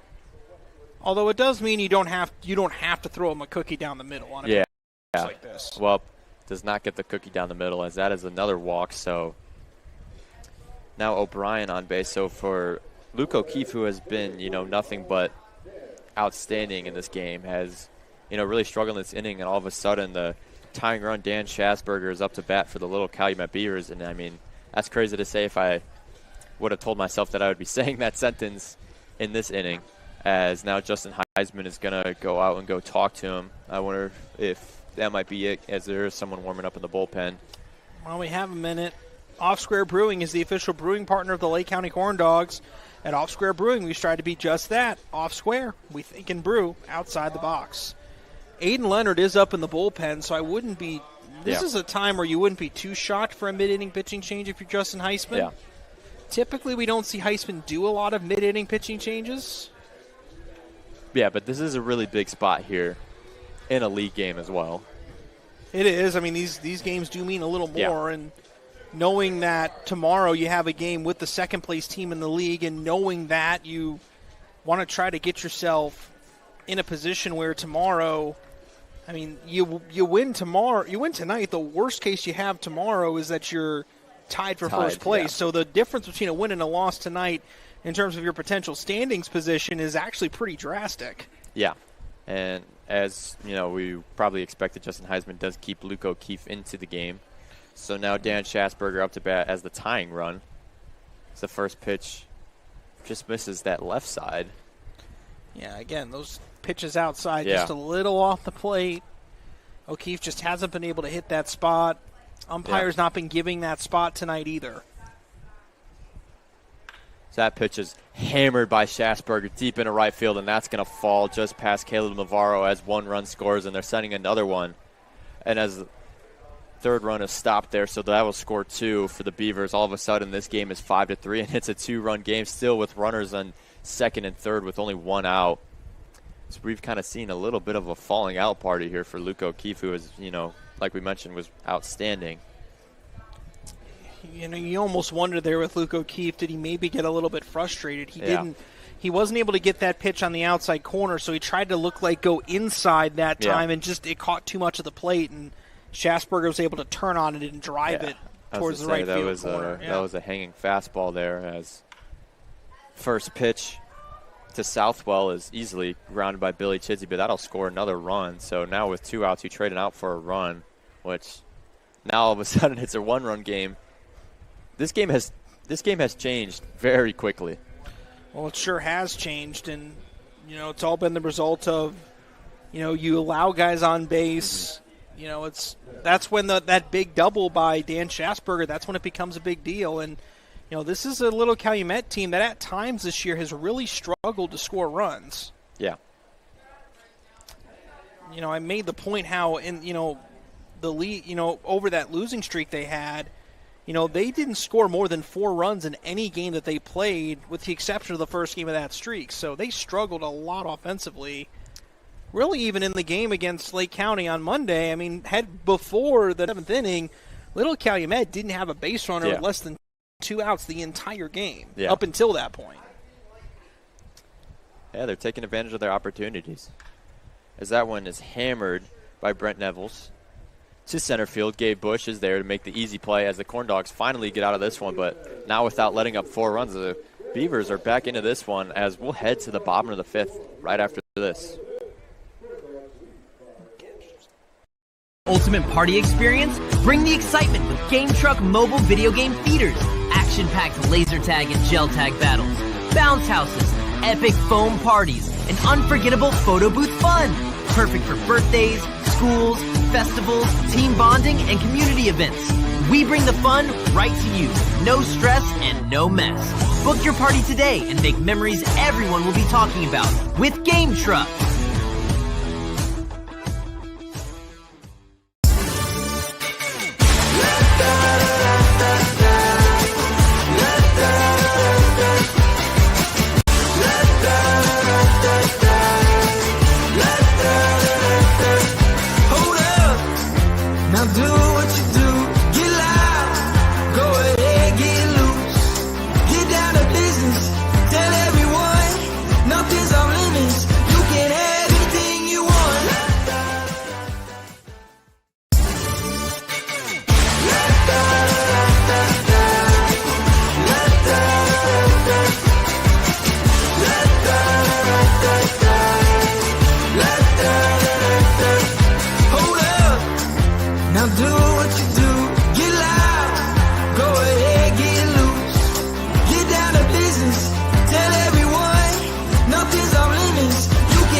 love high school sports? Then make sure you're following the Heartland Sports Network on Facebook, Twitter, and Instagram. Rankings, highlights, breaking news, and live coverage, all in one place. Like it, follow it, share it. Heartland Sports Network, your home for home.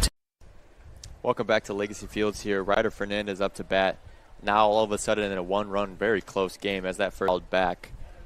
Corndogs were up 5-0, but just let up 4 runs in that last inning. All of a sudden, the offense, maybe has a little more pep to their step, as this is a one-run ball game now. Well, it is, but I think if you're the Corndogs, you also have some confidence offensively. You got the starter out of the ball game earlier, I think, than they anticipated, and you combine that with the fact that you already have 5 runs up on the board. I don't think that you're panicking at all if you're the Corndogs at this point, because I think you know what you need to do. Yeah.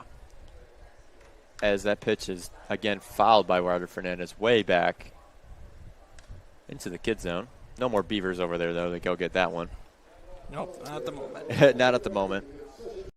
This counts now 1-2. Tyler Fuller won at bat last time against Gabe Bush and got a pop fly. So now he's back in there as Antoine Harvey, like you said, the Corndogs kind of rang him up a little bit.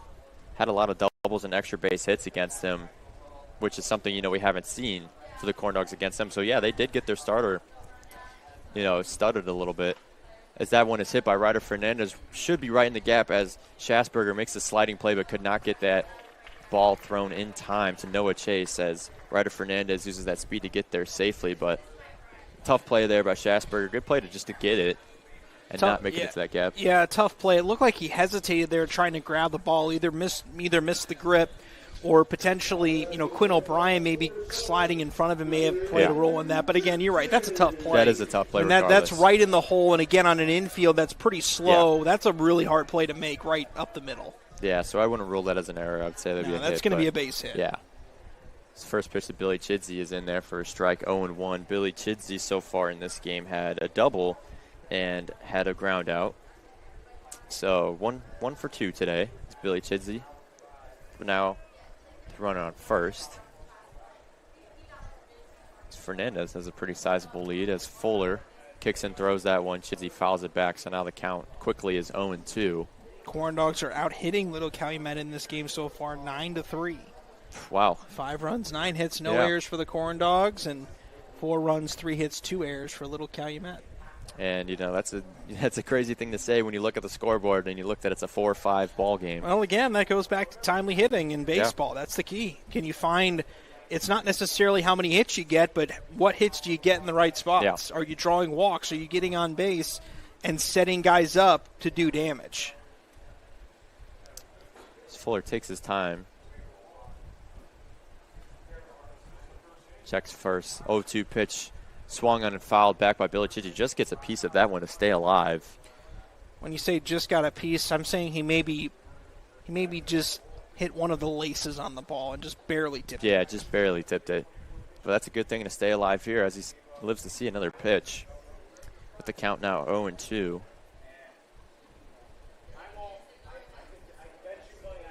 Fuller steps back. 0-2 pitch is swung on. Hit foul on top of the dugout, hits the light pole. And then there's 3 kids running after it, trying to go get their free ice pop. At least they don't have to climb no fences this time. I don't think they're going to be able to get that ball. Oh, one of them did. They did get it. Huh.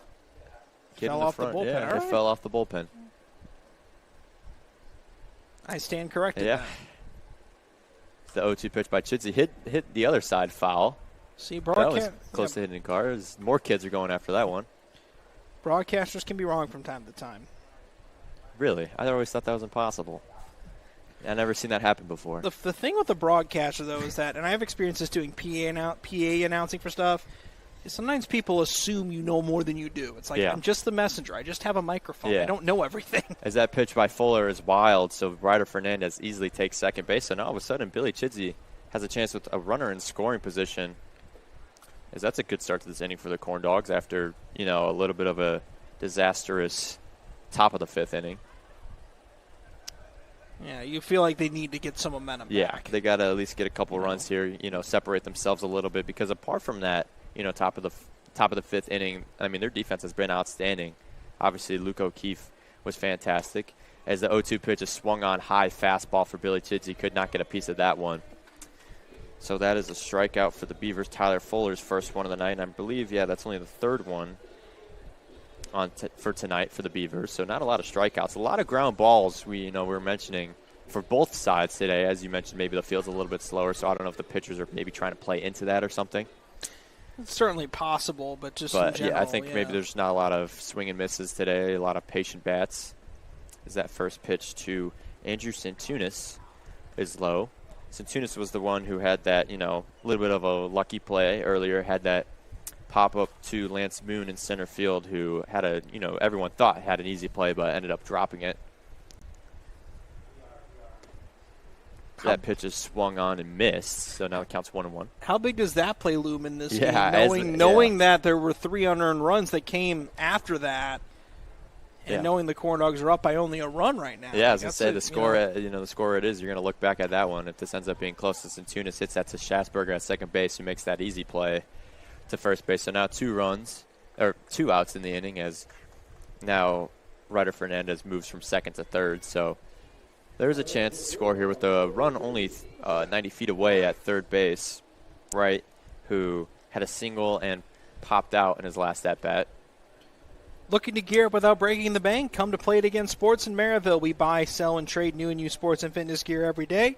Whether you're scoring your first glove, upgrading your home gym, or clearing out your garage, we've got quality gear at the prices you'll love. It's at Small Town Sports Field with big-time selection. Play It Again Sports in Maryville, your local sports store. This first pitch from Fuller to Zach Wright is high. So 1-0 count now. So with 2 outs, Fuller working quickly, trying to get the Beavers out of this one with still only a 1-run deficit. As the second pitch to Zach Wright is in there. That one does get that corner. As Jason Sharko said, "Go Dogs!" ! Watching from Central Michigan. Wisconsin. Those are two. I think those are 2 understandable states that get confused from around here. They're both both up there. They're are separated by a whole 2 lakes technically. Well, actually, does the Upper Peninsula, does it border Wisconsin? Yes, the Upper Peninsula of Michigan. So there you go. That's so technically not then. Yeah, so technically they're not separated, but so that swung on and missed by Zach Wright. So now deuces are wild in this one. 2-2 count. I always get those. I don't always get those confused, but usually I do, just because they're both they don't border Indiana. Wisconsin doesn't border Indiana. Obviously, it borders Michigan, but it's like you go this way, you go west. There you go. I got my directions down. So that pitch is in there, low. So 3-2 count. You go west and up, you go to Wisconsin. You go east and up, you go to Michigan. It's the same thing, pretty much. One has Dells and the other one has Ann Arbor. Has the big house. There you go. That's the difference. As now the count is full to Zach Wright. The payoff pitch is low, so Zach Wright does get on base, keeps this inning alive with runners now at the corners. It's a good at-bat there for Zach Wright. That is a good at-bat. With 2 down, the key is just trying to get yourself to a spot where you're, just don't try to do too much there. At the very least, keep this inning going. Yes, you want a base hit to drive the run home, but don't do something ridiculous and cause yourself to not be able to make a play. And now Sully's sticking out there talking to his infield. Yeah, he's talking to his guy. They have no one warming up in the bullpen, so my guess is that this is just to calm him down a little bit, as now it is a 1-run game. And, we do have runners at the corners. This is a big spot. You're set up with the force at 2 bases here at first and second. And, you're going on contact here if you're Ryder Fernandez at third. So. Yeah. And you got Caleb Navarro, who will be the one batting for the Corndogs. We'll see if Zach Wright considers stealing. Does he consider stealing second base here? That is a very aggressive play, especially with the arm of Drew this year. Arnold. Yeah, Drew, we've seen how good he can be. Do you want to run that risk? But also, it takes away the potential easy out at second base, too. Yeah. It is an interesting strategy. Let's see what Heisman thinks about doing here. I mean, either way, there's 2 outs. You're going on contact, so how aggressive do you need to be? But you could also pull off the steal second and then steal home play if you want to. First pitch to Navarro is low, 1-0 count for big at-bat in this game. He didn't show any signs of going on that pitch. I don't think he's just throwing them off. You never know. Doubt it. 1-0 pitch, swung on and missed. Kalen Navarro took a big hack at that one. Kalen Navarro was thrown out at home plate earlier, but did get a base hit, a single, and then popped out in his last at-bat so far in this game. It's the 1-1 pitch by Fuller. It's low. So now the count is 2-1. Corndogs are forcing Fuller to throw a lot of pitches in this inning. Yeah. Yeah, if all else fails and we get no runs, at least you have that to hold your head over as we get into the next inning. As now the count's 2-1. Fuller takes a look at Zach Wright, then throws the pitch. So that one's fouled back by us. Might hit our ceiling. Well, that's over us. So Navarro staying alive. Well, I guess not staying alive. That's now two strikes with 2 balls and 2 outs. So another Deuces Wild, and with 2 base runners. Not in the second inning. And the score is not 2-2, but got to take where you get it. I believe that's the third Deuces Wild tonight. So 2 runners on. So. Yeah, 2-2 pitch from Fuller. That one's outside, and Arnold couldn't corral that, sent home. And the play at the plate is not there. Ryder Fernandez makes it home safely. That was a tough play there. That was a little bit, I'm surprised Arnold could not get that one, and then the play at the plate just wasn't there. That was a tough play, though, to make if you're Fuller. It was a tough play, yeah, and the throw was a little high over his hand, and that was it. So Corndogs, again, just get guys on base, and you allow things like that to happen. You're able to score a run here off of a little Calumet mistake. Yeah, another thing is, too, Zach Wright went from first base to third base on just that play, as that 3-2 pitch is low and outside. So now another walk. So runners are back at the corners with an extra run now. As that's a little sneaky thing by Zach Wright. He went from first to third just in that little debacle that they had. So now Jack Sharko up to bat, who's 0 for 2 so far tonight, but now would be a good time to get his first hit of the night. As we'll see, Navarro has a decent lead at first base. Fuller is really looking at him as the first pitch is just outside. 1-0 count to start off this at-bat. What the Corndogs have done really well tonight is they've taken advantage of any little Calumet mistakes. By the way, there was an error charge on that play as well because Wright advanced to third on the throw. That was wild. Say good base running there by Wright. So now, like I said, on the 2 outs, any contact is a hit, or any contact you run on. So all it would take was a little single, easily score him. We'll see 2-0 count. That was the third error of the night on Little Calumet. Pitch is low, so now a 3-0 count. Starting ahead of the count is Jack Sharko. I would assume he probably does not have the green light here. I'm thinking, given the fact that he's given up 2 straight walks, I don't think you're too swing happy here. Yeah, no. It's a 3-0 pitch. That one's low, so yeah, good eye there. Good job not to swing at it. And now the sacks are packed with Corndogs. All of a sudden, with 2 outs in this inning, Tyler Fuller just cannot get out of this one. He cannot. Most of the Corndogs' damage has come with 2 outs. You gave up the hit or the single, and then 2 straight guys out. Now 3 consecutive. Yeah. If Sheridan can put one in the gap here, could blow this inning open and could blow this game back open. Yeah. The thing though for Tyler Fuller is that Linus Sheridan is 0 for 2 tonight. The first pitch is in there for a strike, so maybe that affects confidence a little bit that he hasn't had a hit yet. But I guess we haven't seen Sharko get a hit either tonight, and he got a free pass to first base. So a really big spot here in this game for Linus Sheridan. He can kind of break this one. Well, not break it open, but definitely extend the lead by a lot. The second pitch is in there. Good job by Arnold to just keep that within himself, not advance any runs. 1-1 strike the count now here to Sheridan. And if you're Sheridan, this is an opportunity you cannot let slip. Yeah. You have a chance to really bury the Beavers here in this 5th inning after they came back in the top of the inning. You want to take advantage. It's the 1-1 pitch. Swung on and hit way foul. Even past the kid zone. Oh, there is more Beavers now in the kid zone. Hopefully they don't, the Beavers players shouldn't be able to get that one because I don't want them to get the ice pops. The old saying, give it to a kid. Yeah, say give it to a kid. I wonder if the one Beaver player who caught earlier traded in for an ice pop. Probably not, if I had to guess, but you never know. A little pregame snack might not hurt. So 1-2 pitch is outside, so Deuces Wild again. Now the line is Sheridan staying alive. And, that's the thing. A lot of these at-bats have been pretty long, so Tyler Fuller long inning of work here. Don't know his exact pitch count, but I'm assuming it's probably pretty high. It's getting up there. Yeah, just from this inning. So the 2-2 pitch, that one's outside. So another full count, and all of a sudden you're in dangerous territory. One pitch away from walking in another run. So huge play here, huge pitch here. He's already up over 40 in terms of his pitch count. Yeah, and he's only pitched, what? He had this one is out. only one full inning at this point. The payoff.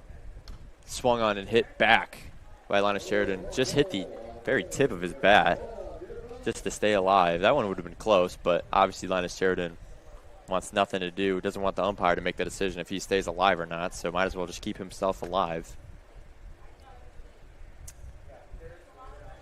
We'll see, what the runners are going on immediately on no matter what contact happens. So any sort of base hit easily scores 2. The payoff again. Swung on and missed by Sheridan. Huge strikeout for Tyler Fuller as he only gives up 1 run in this long inning. So the Beavers are still in this game within 2 runs. The Corndogs do put up 1 in the inning. We'll be back to the Ultimate party experience? Bring the excitement with Game Truck mobile video game feeders. Action-packed laser tag and gel tag battles. Bounce houses, epic foam parties, and unforgettable photo booth fun. Perfect for birthdays, schools, festivals, team bonding, and community events. We bring the fun right to you. No stress and no mess. Book your party today and make memories everyone will be talking about with Game Truck.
Love high school sports? Then make sure you're following the Heartland Sports Network on Facebook, Twitter, and Instagram. Rankings, highlights, breaking news, and live coverage, all in one place. Like it, follow it, share it. Heartland Sports Network, your home for hometown.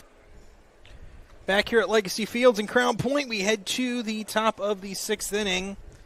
The Lake County Corndogs lead the Little Calumet Beavers 6-4 as we are live on the Lake County Corndogs Broadcasting Network. Thank you for joining us, whether it be on the Heartland Sports Network, the Region Sports Network, or the Lake County Corndogs Facebook page. Happy you could join us tonight for some Region Collegiate Baseball League baseball. I'm Josh Lepowski, Thalen Steiner. First pitch remain Leonard into Drew Arnold is in there for a strike. That's an IBEW Local 697 pitching change. First to the night for the Corndogs.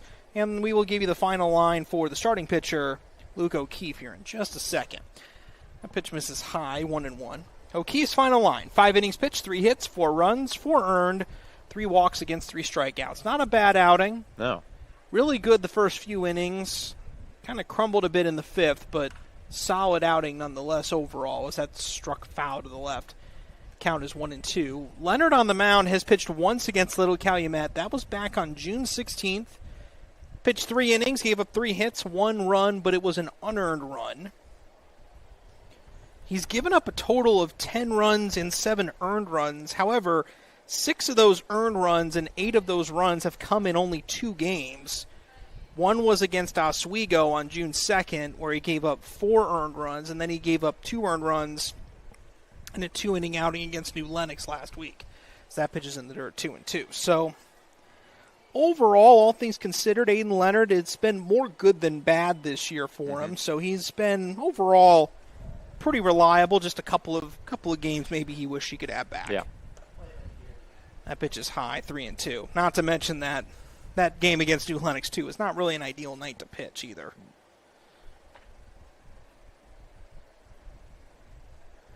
Full count, though, on Drew Arnold. Here's the pitch.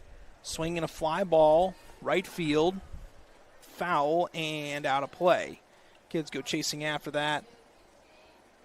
And one kid goes tumbling over the ball, and he gets himself a free popsicle. Yeah, that's called effort. He deserves that one. He dove on the wet grass for that. Sure did. Count remains the same, though. 3-2 on Drew Arnold. Leonard delivers. In the dirt for ball 4, walks Drew Arnold.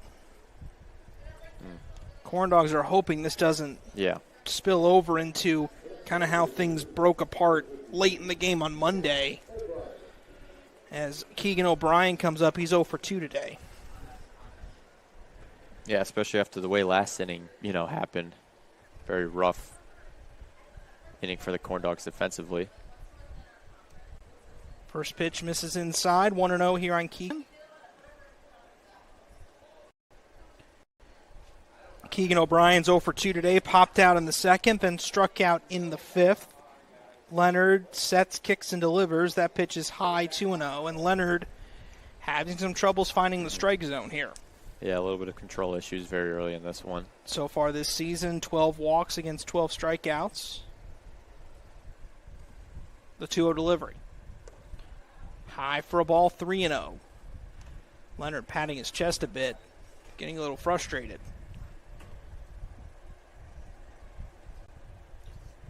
Noah Chase is on deck. Keegan O'Brien led off the fifth inning with a strikeout.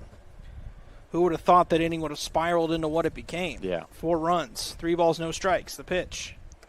Inside, ball 4, he walked him. So Aiden Leonard has walked the first 2 Beavers in the inning.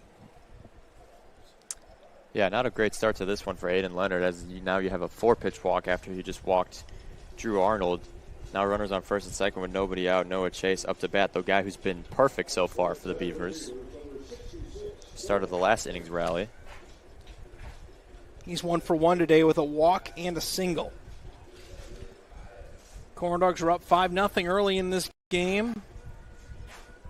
Things were feeling good. Now, things a little more uncertain here in the 6th inning.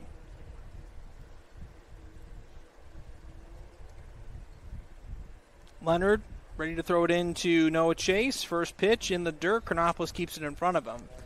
Count is 1-0. Leonard needs to find a way to throw some strikes.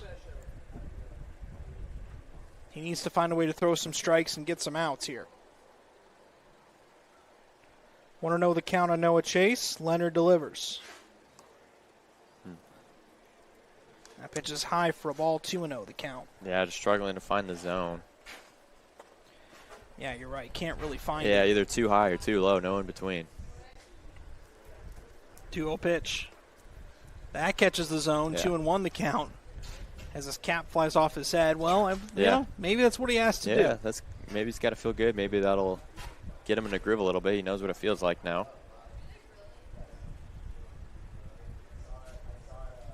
The 2-1. Way outside, ball 3, 3-1. You haven't even given him a reason to swing yet. Yeah, no. You know, a lot of pitches out of the zone, and just haven't given Little Calumet a reason to keep swinging here and keep going for it. Yeah, and I know Little Calumet. I know how they work. They are very patient with their at-bats, so they're not scared to not swing at it. 3 balls and 1 strike. Leonard, he's got to get one over here. And he does not. He's walked the bases loaded. And that brings up Preston Jessen. Yep. Preston Jessen, who walked in his last at-bat. And Justin Heisman comes out of the dugout. Well, you walk 3 straight batters. Yeah. No wonder Justin Heisman's going to come out and talk to him. Yeah. A much more precarious spot than it was last inning. It's not 5-0. It's a 2-run game now, and you got to find a way to keep the lead despite this situation. Yeah, you got the lead run now at first base. Nobody out. This does give us an opportunity to talk about Powering Indiana, IBEW Local 697. Big project or small, the right electrician makes all the difference, from home renovations and security upgrades to major commercial construction. IBEW Local 697 electrical contractors have the experience, skill, and commitment to safely get the job done right. When quality matters, trust the professionals who power Indiana. Visit poweringindiana.org today. Powering Indiana, Lake County, bringing excellence to the job, creating a brighter future for tomorrow. Meeting adjourned on the mound. Everyone goes back to their stations. And Preston Jessen is up with a big opportunity. Yeah. Bases loaded, nobody out. And the Corndogs up 6-4. Yeah, still the Beavers only 3 hits in this one with 4 runs and now bases loaded. Just a lot of free passes given up, and that's something you don't want to see if you're the Corndogs. First pitch from Leonard. Misses for a ball. Count is 1-0 on Preston Jessen. Yeah, he's just... Something's a little bit off his control. Has not been great so far this game. The hat flies pitch off. is high, and that's 2-0. He still cannot find the strike zone. Huh. You can tell he's probably getting in his own head, getting frustrated with himself. 2-0 pitch.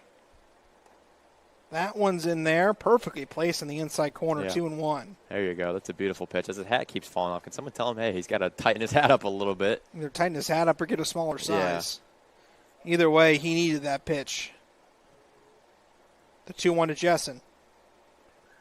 In the dirt, 3-1. You got to put the Beavers in a position where they have to make a decision to swing or not. Now it's a 3-1 count. Bags are loaded, so if you walk somebody here, then it walks in a run. The 3-1 delivery. Ball 4 just outside, and run scores. Drew Arnold will tap the plate, and it's 6-5. There you go. Drew Arnold just walks the bases, doesn't have to run or think about, anything. Just 3 straight walks after him. So didn't miss that last pitch by much, but it did miss. No. That was a close call there, but. So now up comes Lance Moon, 4 walks to the first 4 batters for Aiden Leonard. Yeah. The first pitch is a strike, 0-1. Now you're putting Lance Moon in a spot, first pitch strike. You're putting him in a spot where he has to make a decision. Does he decide to swing? 0-1 pitch, swinging and a miss, 0-2. Now you're ahead of the count. Now this is the time where you could throw a ball out of the zone here. Mm-hmm. You could get him to chase something. Ball in the dirt, maybe a pitch off the outside edge. What do? The 0-2. Swing and a miss, strike 3. Aiden Leonard found his footing on that pitch. Yeah. Strike 3 called, or on a swing there. Yeah. 2 down, or 1 down, and that brings up Quinn O'Brien. Yeah, that's exactly your response to giving up 4 straight walks is a 3-pitch strikeout. See if you can keep it going against Quinn O'Brien now at the top of the order. First pitch in there for a strike, 0-1. Here you go. Sometimes all it takes is that one at bat. Find his footing a little bit. Now, still with the lead. Only a 1-run lead now with bases loaded. Not ideal, but. Not out of the woods yet. 0-1 the count. Swinging a fly ball left center field. This could be trouble. Gabe Bush still going back towards the track. He's got it on the warning track. Tagging from third, Keegan O'Brien. He'll score to tie the ball game. A sac fly for Quinn O'Brien. It's 6-6. But I got to say, that was some really good defense out there in left center by Gabe Bush, showing off the range. That could have been big trouble if he didn't get to that ball. Yeah, that speed was there. I thought at first there was no way he was going to be able to get to that, but I forgot it's Gabe Bush out there, so he goes and makes that play. So that easily saves 2 runs, and all of a sudden this game is tied. But I think in this position, honestly, you could probably trade it out for a run there with the bases loaded. Well, I think you'll take a sacrifice fly over a 2 or 3 RBI double any day. Easily so. First pitch in there for a strike to Dan Schasberger. So Leonard, he's found the strike zone here, but too little too late. 2 runs have already scored, and the Beavers have clawed back to tie it. The 0-1 pitch misses inside, 1-1 the count on Schasberger.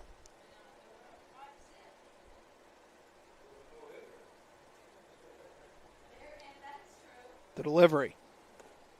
High for a ball, 2-1.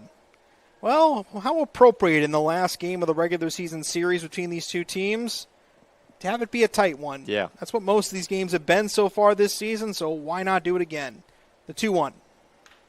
Ground ball to the right side and gloved by Chidsey. Nice play, steps on the pillow, and the inning is over. But the Beavers get 2 runs without a hit, no errors, and they leave 2 stranded. We head to the bottom of the 6th. We're tied up at 6.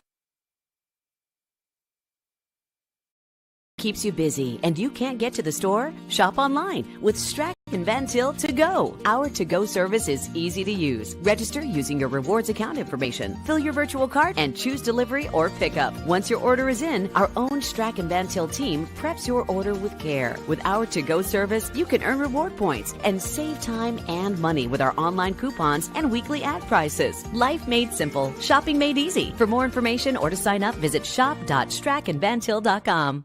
Armed with a rich history of family ownership and a workforce that's committed to putting people first, Sentier Bank fosters a workplace of community building, philanthropy, and financial education. A long-lasting legacy of family ownership dedicated to generations of clients is what sets Sentier apart. Trust the integrity, experience, and personal service of Sentier, Indiana's largest private family-owned bank. For more information, go to Sentier.com. Across Indiana, the lights go on, the stands fill, and communities come alive. And every night, the Heartland Sports Network is there, showcasing the athletes, the rivalries, and the hometown pride that make our state special. Stream every game live on the Heartland Sports Network app and heartlandsportsnet.com.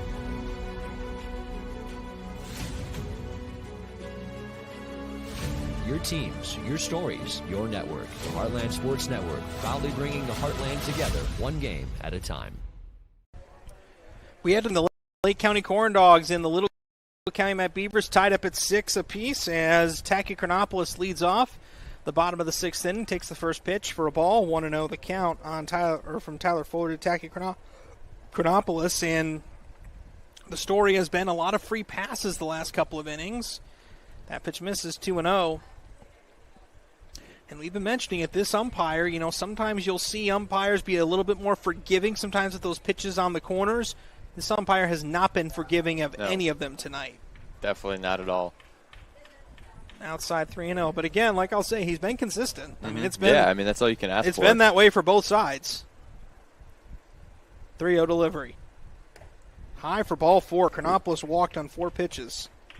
With all the walks that have been given up, this feels like the kind of a game that's going to come down to who can get that big hit with guys on base. Yeah. Who can get the grand slam, the bases clearing double, something like that.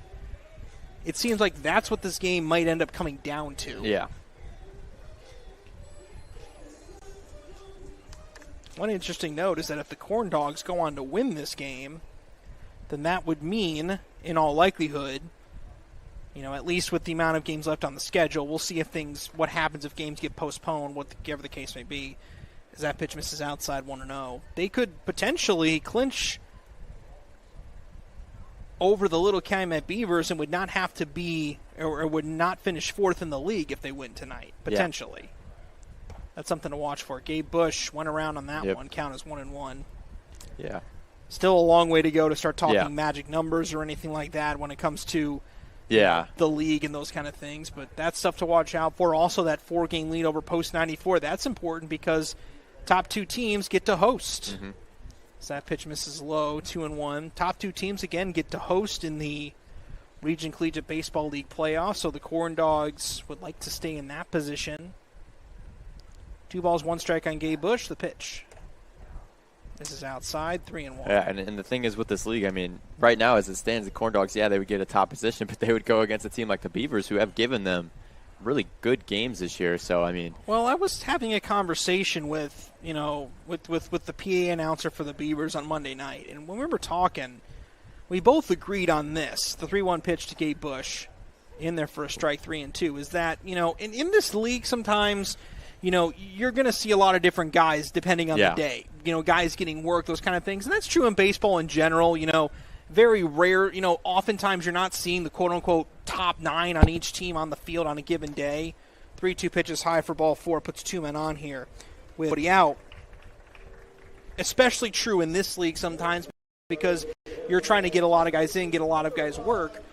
But we were talking about how, when you get to the postseason, when these teams are throwing their best 9 out there, their top pitcher and all their top position players, all those things, anybody can truly beat anybody on any given day in this league. And, once you get to that point, and I think tonight's a proof of that, Monday night was proof of that. The Corndogs and the Beavers have played some really tight games here recently. Mm-hmm. We're going to have an IBEW Local 697 pitching change. We'll take a timeout, and we will sort that out when we return here on the Lake County Corndogs Broadcasting Network.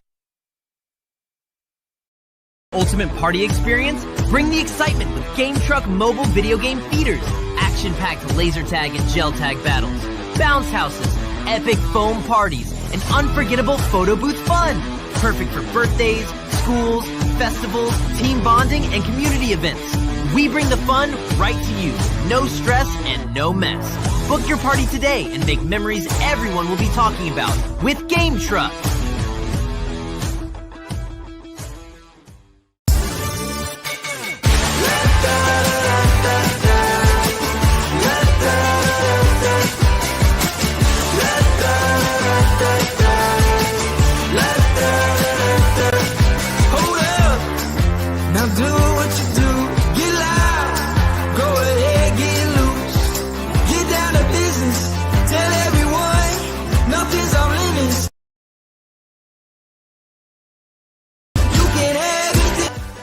IBEW 97 electrical contractors bring the highest standard of electrical work to Lake County homes, schools, and businesses.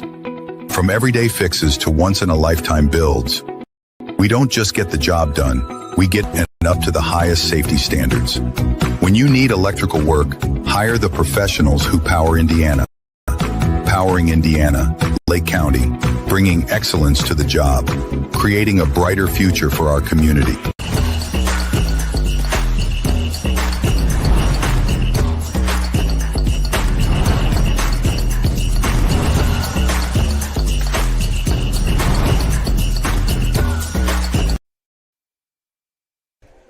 Background point tied up at 6 here in the bottom of inning number 6. Cody Young is the new pitcher for the Little Calumet Beavers coming in, and he will face off against the Corndogs RBI leader, Ryder Fernandez. He has 16 RBIs on the season. That leads the team, and he could use a base hit right here. The Corndogs led 5-0 earlier, have given up 6 runs in the last couple of innings, and are trying to regain the lead here in the bottom half of the 6th. So Cody Young on the mound, Ryder Fernandez at the plate. And that pitch misses for a ball, and Chronopolis almost advanced all the way to third there. Took a huge secondary lead, Arnold didn't attempt to throw there, try to get him in a pickle, but I think that Fernandez was still in his way. Are you surprised that Fernandez is going bunt here? I mean, it is a good. Not overly surprised, no, especially with the slow grass and knowing Fernandez has some speed. I don't hate that move. Didn't offer that one, it misses. Yeah, especially how this at-bat's going with the 2-0 count. Yeah, I don't hate the strategy, honestly. I think it makes sense. If you're able to get a good bunt down, that puts 2 runners in scoring position for the heart of the order, and Billy Chidsey and Andrew Satunis, who have been 2 of your most reliable hitters this season. I think it's a very good move, the 2-0. Fernandez lets that one go by. Count is 2-1. He could have offered it that one, decided not to. Just decided to back off of that one. Maybe the 2-0 count had something to do with it. And we'll see if he keeps trying to bunt here on 2-1. Young. And the dirt, 3-1. Trying to avoid his 3rd consecutive walk of the inning. So if you're Fernandez here, do you keep trying to bunt here? Well, the Beavers, 3rd consecutive walk. Obviously, this is his first at-bat. Cody Young's. 3 balls, 1 strike. That misses, ball 4, and they're loaded. Yeah. So Ryder Fernandez didn't even need to bunt there. Now runners on 2nd and 3rd. Now bases loaded, so you move the runners to 2nd, 3rd anyways. Billy Chidsey, he had an RBI double back in the 3rd inning. Yes. So 3 straight walks. This really does feel like a mirror image of the inning we just saw. What was it, the top of the 4th when the Beavers scored all those runs? Very similar inning with a lot of walks. And Aiden Leonard as well in the last inning did give up 4 straight walks to start his game. First pitch to Chidsey. In there for a strike. Just got that outside corner. Count is 0-1. Chidsey had an RBI double back in the third. Later came around to score on the Andrew Satunas single. So 2 guys that already have RBIs in this game are the ones up here with the bases loaded and nobody out. First pitch misses, or that pitch misses inside, 1-1. The count on Chidsey. Really big spot here for Billy Chidsey with the bases loaded in a tight game like this. And what you said, it's probably going to turn into a shootout. 1 ball, 1 strike, the pitch. Swing and a fly ball towards left center field. Outfielders converging on the run inward. Jessen makes the catch. Tagging from third, Chronopoulos. The throw to the plate is a good throw, and they got him. Wow. A perfect throw, and Chronopoulos was tagged out. He cannot believe it. He can't believe it either. Wow, you could not script anything better for the little Calumet Beavers there. That is a tip of the cap because Preston Jessen threw that in, didn't even need the cutoff man. Yeah. Chronopoulos didn't even slide. He didn't expect the throw to come in. All of a sudden, there's 2 outs, and Andrew Satunas is up with runners on first and second. Yeah, in a big spot. That was a well-hit ball by Billy Chidsey.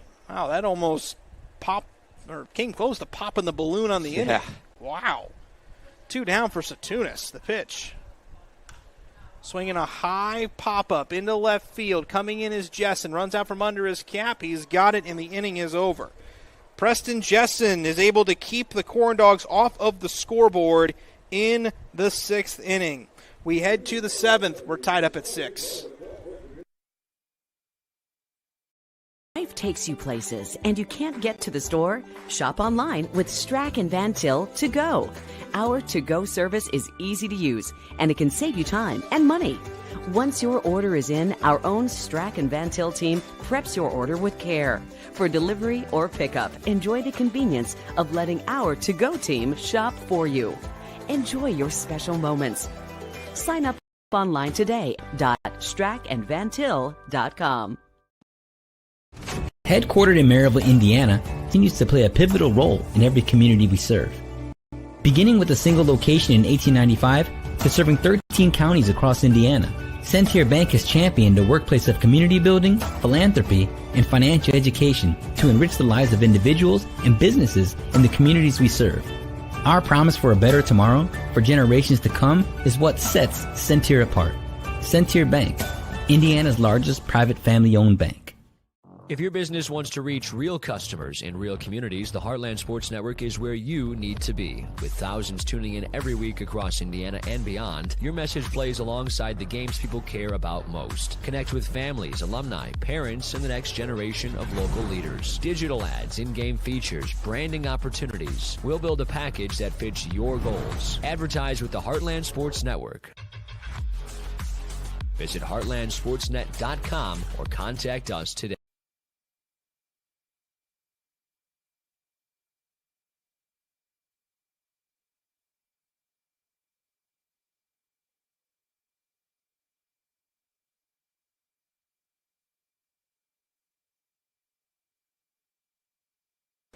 Back here at Legacy Fields in Crown Point, despite the Corndogs having a 6-hit edge in the hit column, they are tied with the Little Calumet Beavers 6-6 as we head to the 7th inning. Aiden Leonard out there for his 2nd inning of work. Tough first inning for Leonard. Walked the first 4 batters he faced and gave up 2 runs. And it's going to be Nate Southwell, Brent Nilas, and Drew Arnold all due up. First pitch.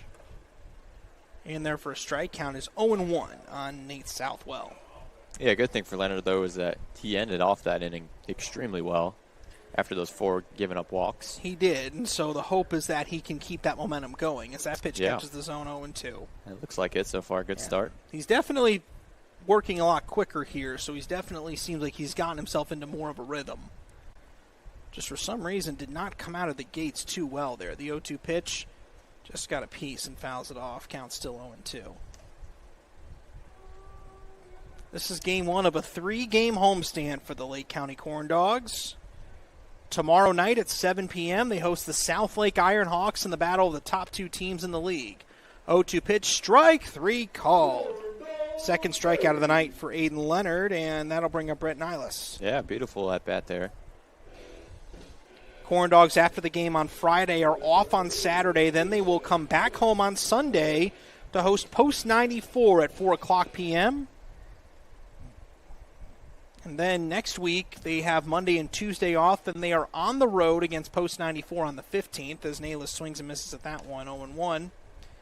So they're on the road against Post 94 on Wednesday, and then they begin an interesting stretch where they play between the 16th and the 25th. They will play 6 games, all against non-league opponents. So that pitch is high for a ball, 1-1, including Lombard, Addison, a doubleheader on the 18th, the Chicago Clout, the East Chicago Thunder, New Lenox, and the Chicago PD. Quite an interesting schedule there. The 1-1 pitch in the dirt, 2-1. And then that Chicago PD game begins a stretch of 4 games in 4 days as they finish off with games against Post 94 on the road, the Southlake Ironhawks on the road, and then Post 94 at home July 25th through 28th, as that pitch is in there 2-2. Before a day off on the 29th before the playoffs start, semifinals on July 30th, the finals on July 31st. And as we get closer, we'll figure out who's playing in that one. As that's fouled off, still 2-2. The Corndogs will be playing at least no matter what. They will be playing at least on the 30th. We just don't know who or where yet. Yeah. And, we have those big stretches coming up. I know we mentioned it. This, July, we have a lot of home games. Obviously, you said against a lot of non-league teams. But coming up in this week and then the very last week, you have a couple of very important, that last final stretch. Yeah, this stretch here, this is the second of a 6-game stretch the Corndogs have of playing league games, and they need to make some hay here.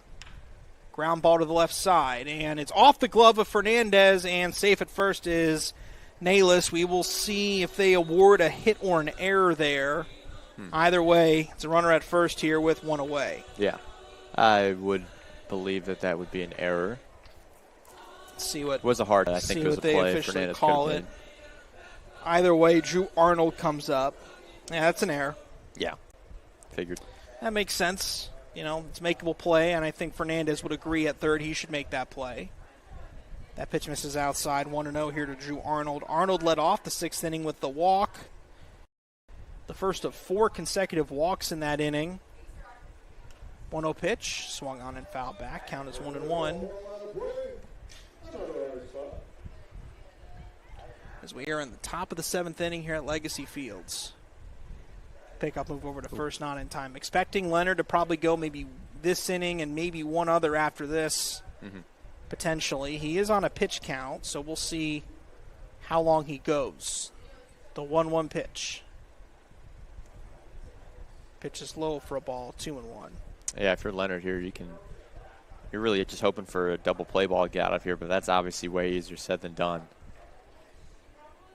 2 balls and 1 strike with 1 away. The pitch fouled away, 2-2. Yeah, he's definitely in more of a groove. Way easier. This, looks like night and day compared to the last at bat he had in the last inning that he had against Drew Arnold. 2 balls, 2 strikes. Pitch misses outside, and on the way to second, Nayless advances. That'll be called a stolen base. He was already trying to advance. So 2-2 the count, and now the go-ahead run is on second base. Yeah. With 1 away, the pitch. High, ball 4, he walked him. That error looms large. 2 on, 1 out for Keegan O'Brien. Keegan O'Brien, who walked in his last at-bat but was 0 for 2 before that. But now with a chance on runners on first and second to get the lead in this one and see if Leonard could bounce back.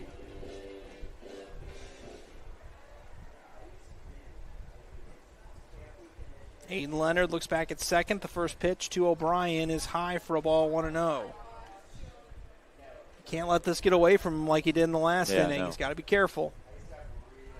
1 ball, no strikes. Another pitch high, 2-0.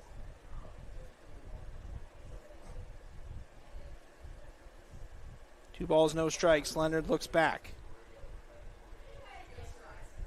The delivery. Misses outside, ball 3. Yeah, he's losing that control again, how we saw now his start. He needs to find a way. Take a deep breath on the mound. Take your time. Focus on making a good pitch here. 3-0 count. And that's ball 4, a 4-pitch walk. Yeah. And they're loaded. And, yeah, just like that, could have had 2 outs. Ryder Fernandez has an error. I don't know how much that looms large, but now with bases loaded, we'll see. No conversation. This brings up Noah Chase, and Sully Sticken actually calls a timeout. Yeah, I was going to say, I was expecting Justin Heisman to go out there. No, Heisman's not going out there. It's Sticken that calls a timeout, and he's going to discuss things with his players. Huh. Purdue Federal Credit Union is proud to be a part of the Crown Point community and support organizations like the Corndogs. At Purdue Federal, we take pride in being your financial partner through all of life's big events. You can visit us online at purduefed.com. Purdue Federal Credit Union, a great partner of the Corndogs all season long. Noah Chase in a huge spot here. Give the Beavers the first lead of the game. Yeah, Beavers have not led at all in this game. The Corndogs led early. They were up 5-0 early and have let it slip away from them. All of a sudden, they are in dangerous territory of losing the lead, and Sticken is now talking with the umpire, trying to see, would there be any courtesy runners on base? Looks like everyone that's on there should stay on there. Huh. Interesting discussion here. This game is moving very similarly to the one we saw just a couple of days ago in Munster High School, where it seems like the Beavers couldn't get anything going. All of a sudden, the last couple of innings, their offense comes alive. Now, luckily in this one, we're not playing 7 innings. We're playing 9 innings. So the Corndogs do get more chances to respond. How similar to Monday. Like, it's almost exactly the same pattern that it's been. So here we go. 1 away, and Noah Chase up. First pitch to him. Up and in for a ball, 1-0. Is the reason the Beavers, why that game was 7 innings, because they did play a doubleheader because of some cancellations they had earlier in the year. So. Played post 1 of that one and lost to post 94. That pitch is in the dirt count. Yeah, then walked off the Corndogs in the primetime game. Sure did. 2 balls, no strikes. Swinging a fly ball, left center field. Plenty deep to score the run. Gabe Bush going back on it. He's got it. Tagging from third, Brent Nalis, and he will score without a throw. Sac fly for Noah Chase, and it's 7-6. That run is unearned, though, because Nalis reached on an error, and that error looms large there because that could have done something. Yeah. So all of a sudden, the little Calumet Beavers have the lead in a game, that was 5-0 very early. But these pesky Beavers, man, they find a way. They keep clawing back, and now eventually they take the lead. First pitch is a strike to Preston Jessen. 0-1 the count. Jessen skies that one to center field. Gabe Bush coming in. It falls in for a base hit. On the way to third is Drew Arnold. He will hold there, so everyone goes station to station. And the bases are loaded again for Lance Moon. Yeah, good job there by Sticken to not send Arnold home there. I thought maybe he was going to be aggressive on that one, but that was a beautiful throw by Gabe Bush. Bags are loaded full of little Calumet Beavers. The Corndogs hoping that the Beavers don't blow it open here. First pitch is high for a ball to Lance Moon. 1-0 is the count.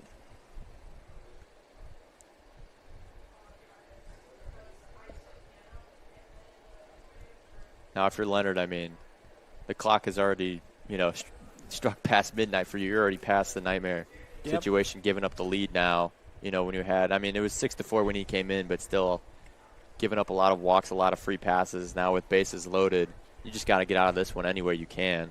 1-1 the count on Lance Moon. That pitch misses. It's now 2-1. Quinn O'Brien is on deck.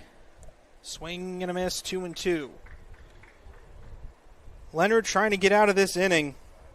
He hasn't given up. He's only given up 1 base hit. The 2-2. Ground ball to the left side. Wright's got it. Throws to second for the 4th inning over. But the Beavers take the lead on a hit, 1 Corndog error, and they leave 2 runners on. We head to the bottom of the 7th. Corndogs trail at 7-6. Ultimate party experience? Bring the excitement with Game Truck mobile video game feeders. Action-packed laser tag and gel tag battles. Bounce houses, epic foam parties, and unforgettable photo booth fun. Perfect for birthdays, schools, festivals, team bonding, and community events. We bring the fun right to you. No stress and no mess. Book your party today and make memories everyone will be talking about with Game Truck.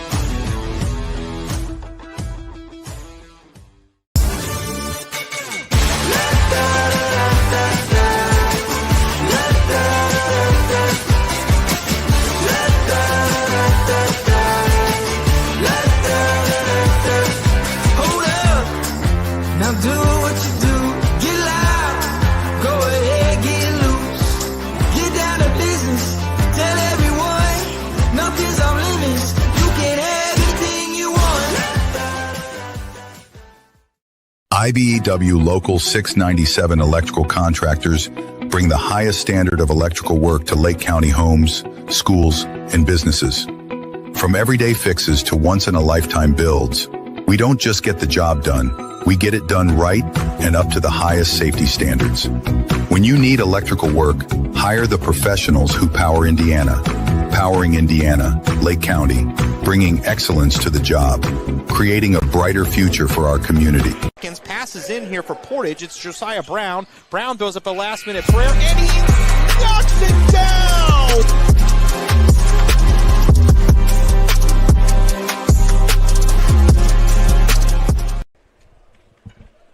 We head to the bottom of the 7th inning here at Legacy Fields, and that's a pretty wacky line score. Yeah. Corndogs out hitting the Beavers, have fewer errors, and yet they trail 7-6. It's that kind of game, you know, is where baseball things. Yeah, it's not. You know, typically if you tell a manager, hey, you're going to have one fewer error than the other team, and you're also going to out hit them 9-4, I think they would take that, knowing they'd probably have a good chance at winning. But hasn't happened tonight, as Zach Wright fouls that one back. Count is 0-1, and Aiden Leonard gave up a couple more free passes in that 6th inning, and I mean that's really been the problem in this game, has been just the walks. Mm-hmm.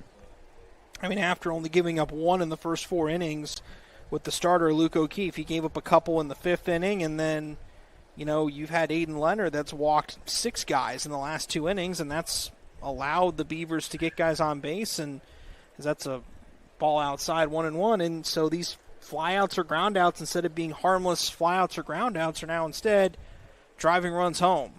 1 ball, 1 strike, the count on Zach Wright with Caleb Navarro on deck. The pitch is low and away for a ball. Count is 2-1 on Zach Wright. Now for the Corndogs, I mean, offensively, it's, you know, obviously it's still the 7th inning. You still have some wiggle room, but it is kind of go time now with the lead. Obviously not yours anymore, now lost. Wright swings and misses, is 2-2. If Little Calumet wins this game tonight, then they would tie the season series with the Corndogs at 3-3. If you want to know how much parity there is in this league, that'll tell you all you need to know. Yeah. The 2-2 delivery. Inside ball 3-2. It's a close one. Yeah, with the last place team and the first place team split the season series over the regular season. I mean, that's one, and that's one that the Beavers can easily carry over in the playoffs if they do have to face the Corndogs. 3 balls, 2 strikes. Swing and a miss on a pitch in the dirt, strike 3. Zach Wright down swinging, and that brings up Caleb Navarro. Yeah, we'll see. I mean, the Beavers, they were the ones who, you know, shocked us to the Corndogs and beat them. The Corndogs were the 1 seed last year, the Beavers the 3 seed. The Beavers did come in here and shock us into that in that championship game. It was one where, you know, the Corndogs kind of felt like they had the edge over everyone else in the league, but it shows you. I mean, even back then we hadn't had parity in the league, and now it's even more parity. So the Beavers, they just have something against us, it seems like. Navarro takes one outside for a ball, 1-0. Seems like it's like something, you know, people say usually in pro sports. Records and stuff, when it comes to a rivalry game, records and stuff don't matter. It's usually always going to be a good game. 1-0 pitch, in there for a strike, 1-1. You're right about that. You know, every time a rival plays against their rival, no matter how rough of a season they've had, you know they're going to get their best shot. Yeah. Chopper to the left side. Charging in is Nayless. Barehands it, throws it to first, and it's a wild throw up against the fence. And Caleb Navarro reaches. Yeah. Yeah, so I believe they're going to call that a single. They should call that a hit, I believe. Yeah, that makes sense. Yeah, I think he could have beaten that out, so they're going to call that a single. Yeah, as I say. And that was a tough play there, too. That was. I can live with that. Yeah. So that's a good start for the Corndogs. So now up comes Jack Sharko. Runner on base. Yep, they gave him a single. Tying run at first. Oh, is that wild? That and that's a throw to first. It is a wild throw, and Navarro's heading on his way to second. Takes a turn, but he'll hold there at second. There you go. Now the tying run is in scoring position. That's exactly what you want if you're the Corndogs. And that's another error for Little Calumet. Yeah. That's their 4th of the night.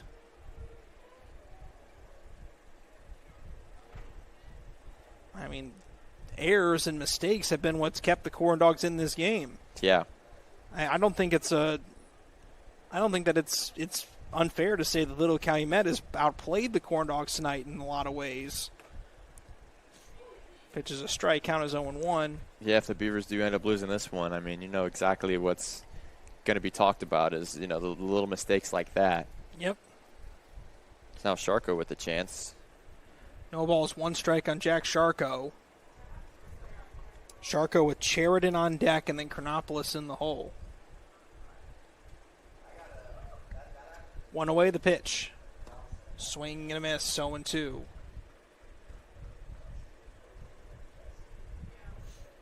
Yeah, now quickly all of a sudden it's 0-2. See if Sharko can fight his way back into this at bat. Caleb Navarro being very distracting at second base as that pitch misses outside. Navarro was shuffling back and forth from out of second base, back to second base. Got a little stare from Cody Young, too. He is the tying run, so, Cody Young on the mound has to keep an eye on him. The 1-2 to Sharko. Breaking ball inside, 2-2. By the way, new pitcher behind the plate is Devin Ortiz, number 55. Don't know if we specified that earlier on in the game. Yeah, seems to have the big arm of Drew Arnold out of the game. 2 balls, 2 strikes. Fouled away, he stays alive. There you go. That's what he needs to do. Stay alive, keep this at bat going, get a pitch you like. Just be very patient. Wait for your pitch. Yeah. Wait for that pitch you're looking for. 2-2 the count. Cody Young stands in, looks back, looks in, and looks back again. The pitch, runner goes, pitches inside for ball 3. Throw to third is wild. Navarro will come home and score. Another error for the Beavers ends up tying the ball game. It's 7-7. And that's, you got to take that if you're the Corndogs. Devin Ortiz getting subbed to the game. This is his first inning. That throw, I don't know if it's just getting into the game, a little nervousness, but that throw was way high.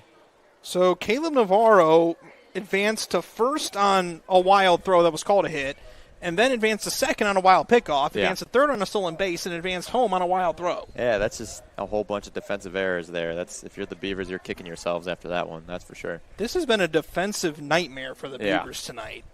I mean, there's no other way of saying it. I mean, 5 errors in itself. That's rough. 2-2 to Sharko. Misses ball 4. Oh, the check swing the says check he went swing, around. and they say he went around. Okay. I was going to say, it looked like he went around. That was a late signal. That was late. You're going to make that signal, make it immediately. Yeah. Here comes Linus Cheriton. He's 0 for 3, so the Corndogs have tied the game. Yeah. That's what matters. That is what matters. They have tied the game now with 2 outs. Linus Cheriton up to bat. Yeah, in a game like this that's been as wild as it is, hey, they keep the game tied in a game where you said earlier, you could possibly say that the Beavers have outplayed you. Sheridan takes one low for a ball, 1-0. 5 errors for Little Calumet, just 1 for the Corndogs. Corndogs have out hit them 10-4. Fouled back. 1-1 the count here on Sheridan.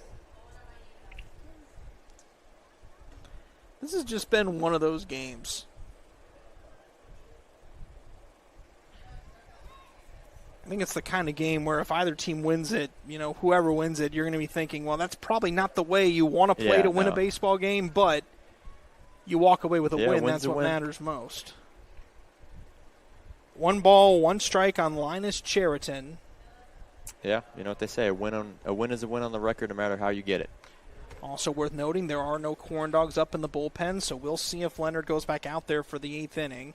1 ball, 1 strike, the pitch. This is outside, 2-1.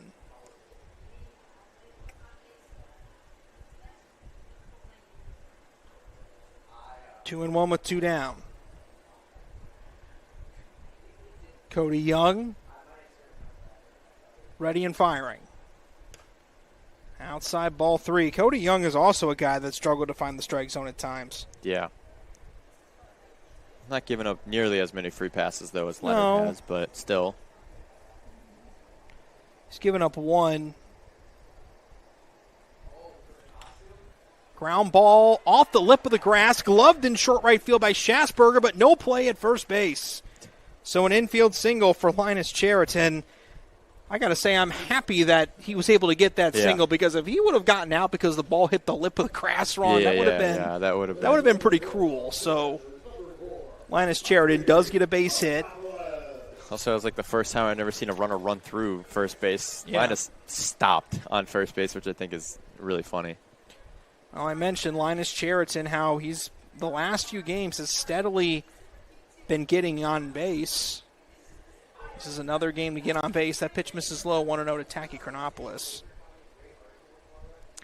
Try to see if I can find the exact numbers on it. I believe it's 7 times in 8 games that he's gotten on base at least once, so most of them via hit. So he's been able to, as Chronopoulos swings and misses 1-1, he's been able to find ways to be productive. And then you have Chronopoulos too. This bottom of the order has really come alive, and as this team goes into more important games and eventually the postseason, that's something that has to keep moving up. You need to find depth. Back up the middle, and that's a base hit. How about the 2 guys at the bottom of the order finding base hits, and that brings Gabe Bush up with a runner on first and second, and 2 away. Yeah, Corndogs now up to 12 hits tonight. That's impressive for an offense. It's just, unfortunate things have happened on the other side that keeps this game tied. But sometimes, some nights you can rely on your pitching to win games, and you can win with only a run or 2. Some nights you've got to find a way to win. You got to find a way to continue to get hits, and sometimes you got to score 10 or 15 to win a game. And tonight's one of those nights where if you're the Corndogs, you need more runs to win, and that's what they're going to have to do. First pitch to Gabe Bush. Swing and a looping liner back to short. Fielded and flipped to Schasberger at second, and the inning is over on the fielder's choice. But the Corndogs do tie up the ball game, and they leave a runner stranded. We head to the 8th. We're tied up at 7.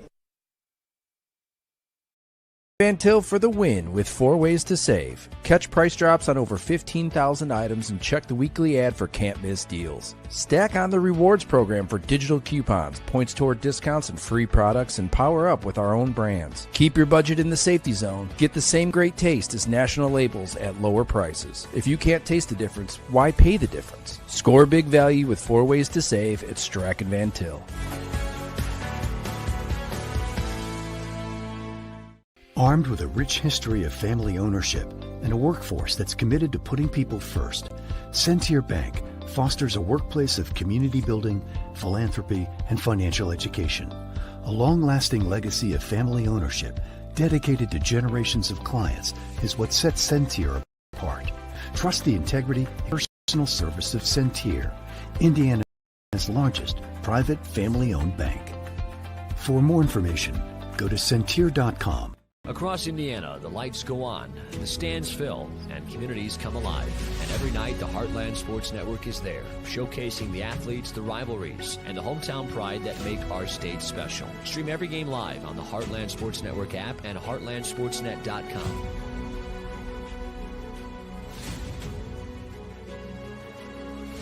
Your teams, your stories, your network. The Heartland Sports Network, proudly bringing the Heartland together, one game at a time.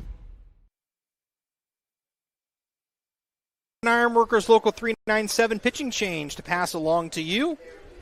Ethan Godlewski on the mound for the Corndogs, replacing Aiden Leonard. Let's go ahead and give you his line here in just a minute. Before we do that, reminder that online shopping at Strachan Van Til saves you time and money. In-store sale prices, pickup or delivery, online coupons, rewards, points, and more. Life made simple, shopping made easy at StrachanVanTil.com. Ethan Godlewski this season, he's pitched 11 and a third innings. He's given up 9 earned runs on 12 hits. That means he has a 5.59 ERA. However, also worth noting that he has not pitched against Region Collegiate Baseball League competition yet this season. And in his last couple of outings that he's had, he's only given up 2 earned runs in those last 3 outings. So after some rough ones against Beecher to open the season on opening day, then on June 9th, he was able to pitch 2 scoreless against the Chicago Warriors on the 14th. 3 scoreless innings against New Lenox on June 17th. Had a tough one against the Lombard Orioles on the 25th, but that being said, even though he's not been quite as consistent probably as you'd like him to be, Godlewski has shown the ability to get outs recently. First pitch in there for a strike, count is 0-1 here to Quinn O'Brien. Yeah. Leading off the 8th inning, and he is in a high-pressure situation here with the game tied in the 8th inning. Swinging, that ball's flying almost over the Corndogs dugout. Hello. Wow, that bat went flying there. Big swing. Huge swing. That ball, I'm not kidding you, that bat with the trajectory it was going could have fallen into that spot just in front of the roof on the Corndogs dugout. That would have been something. Wow. Godlewski, good start. Made the batter throw the bat. That's how how fast that pitch was. The 0-2. Fastball right on the black for strike 3. That is a perfect pitch. That's a perfect at bat. That's something we haven't seen a lot tonight. And up comes Dan Schasberger. 3-pitch strikeout. How appropriate. The Corndogs and the Beavers playing a close game. Yeah. And a bat flying, I think, is appropriate for how this game's gone tonight. Here's Dan Schasberger. Schasberger had a 2 RBI double in the 5th. That was the start of this Beavers comeback. First pitch is high for a ball, 1-0. The Beavers were down 5-0 heading into the 5th inning. The Corndogs were cruising. Luke O'Keefe was pitching well. Seemed like things were going the way they needed to. Pitch catches the outside corner, 1-1. Yeah, beautiful slider there. And then things have changed significantly. They've been able to work some guys on base via the walk, 1-2. Godlewski is working extremely quickly. He's wasting no time. He is, and he's also throwing strikes. Yeah. That's what I'm saying. That's my favorite. A welcome change of pace after the last couple innings. That pitch misses outside, 2-2.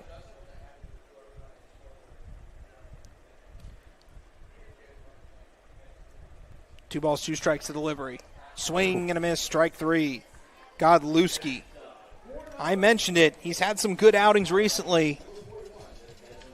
And he is picking them up and mowing them down here. This is the top of the order, too. This is Nate Southwell coming up. These are guys that have gotten RBIs tonight, and he's sent them down and sent them back with their tails between their legs. First pitch to Southwell. Misses low and away, 1-0. Yeah, this feels different compared to the rest of the game. Certainly has been. 1 ball, no strikes on Southwell. The pitch. Swing and a miss.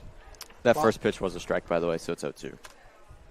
It was a strike? Right. Umpire, 0-2. Yeah, umpire says 0-2. Right. Yeah, as I say, I thought he called a ball. Okay. Yeah, no. 0-2 the count. Godlewski, the delivery. Fouled back. A 3-pitch strikeout there would have been amazing. Finally has to take a step off because of that foul ball. Ethan Godlewski looking to strike out the side here.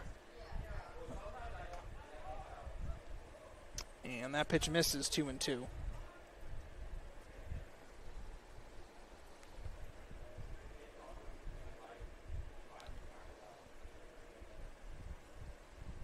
Swing and a miss, strike 3. Ethan Godlewski strikes out the side. We're still tied up as we head to the bottom of the 8th at Legacy Field, 7-7. Ultimate party experience? Bring the excitement with Game Truck mobile video game feeders.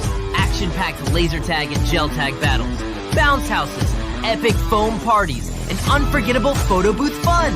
Perfect for birthdays, schools, festivals, team bonding, and community events. We bring the fun right to you. No stress and no mess. Book your party today and make memories everyone will be talking about with Game Truck.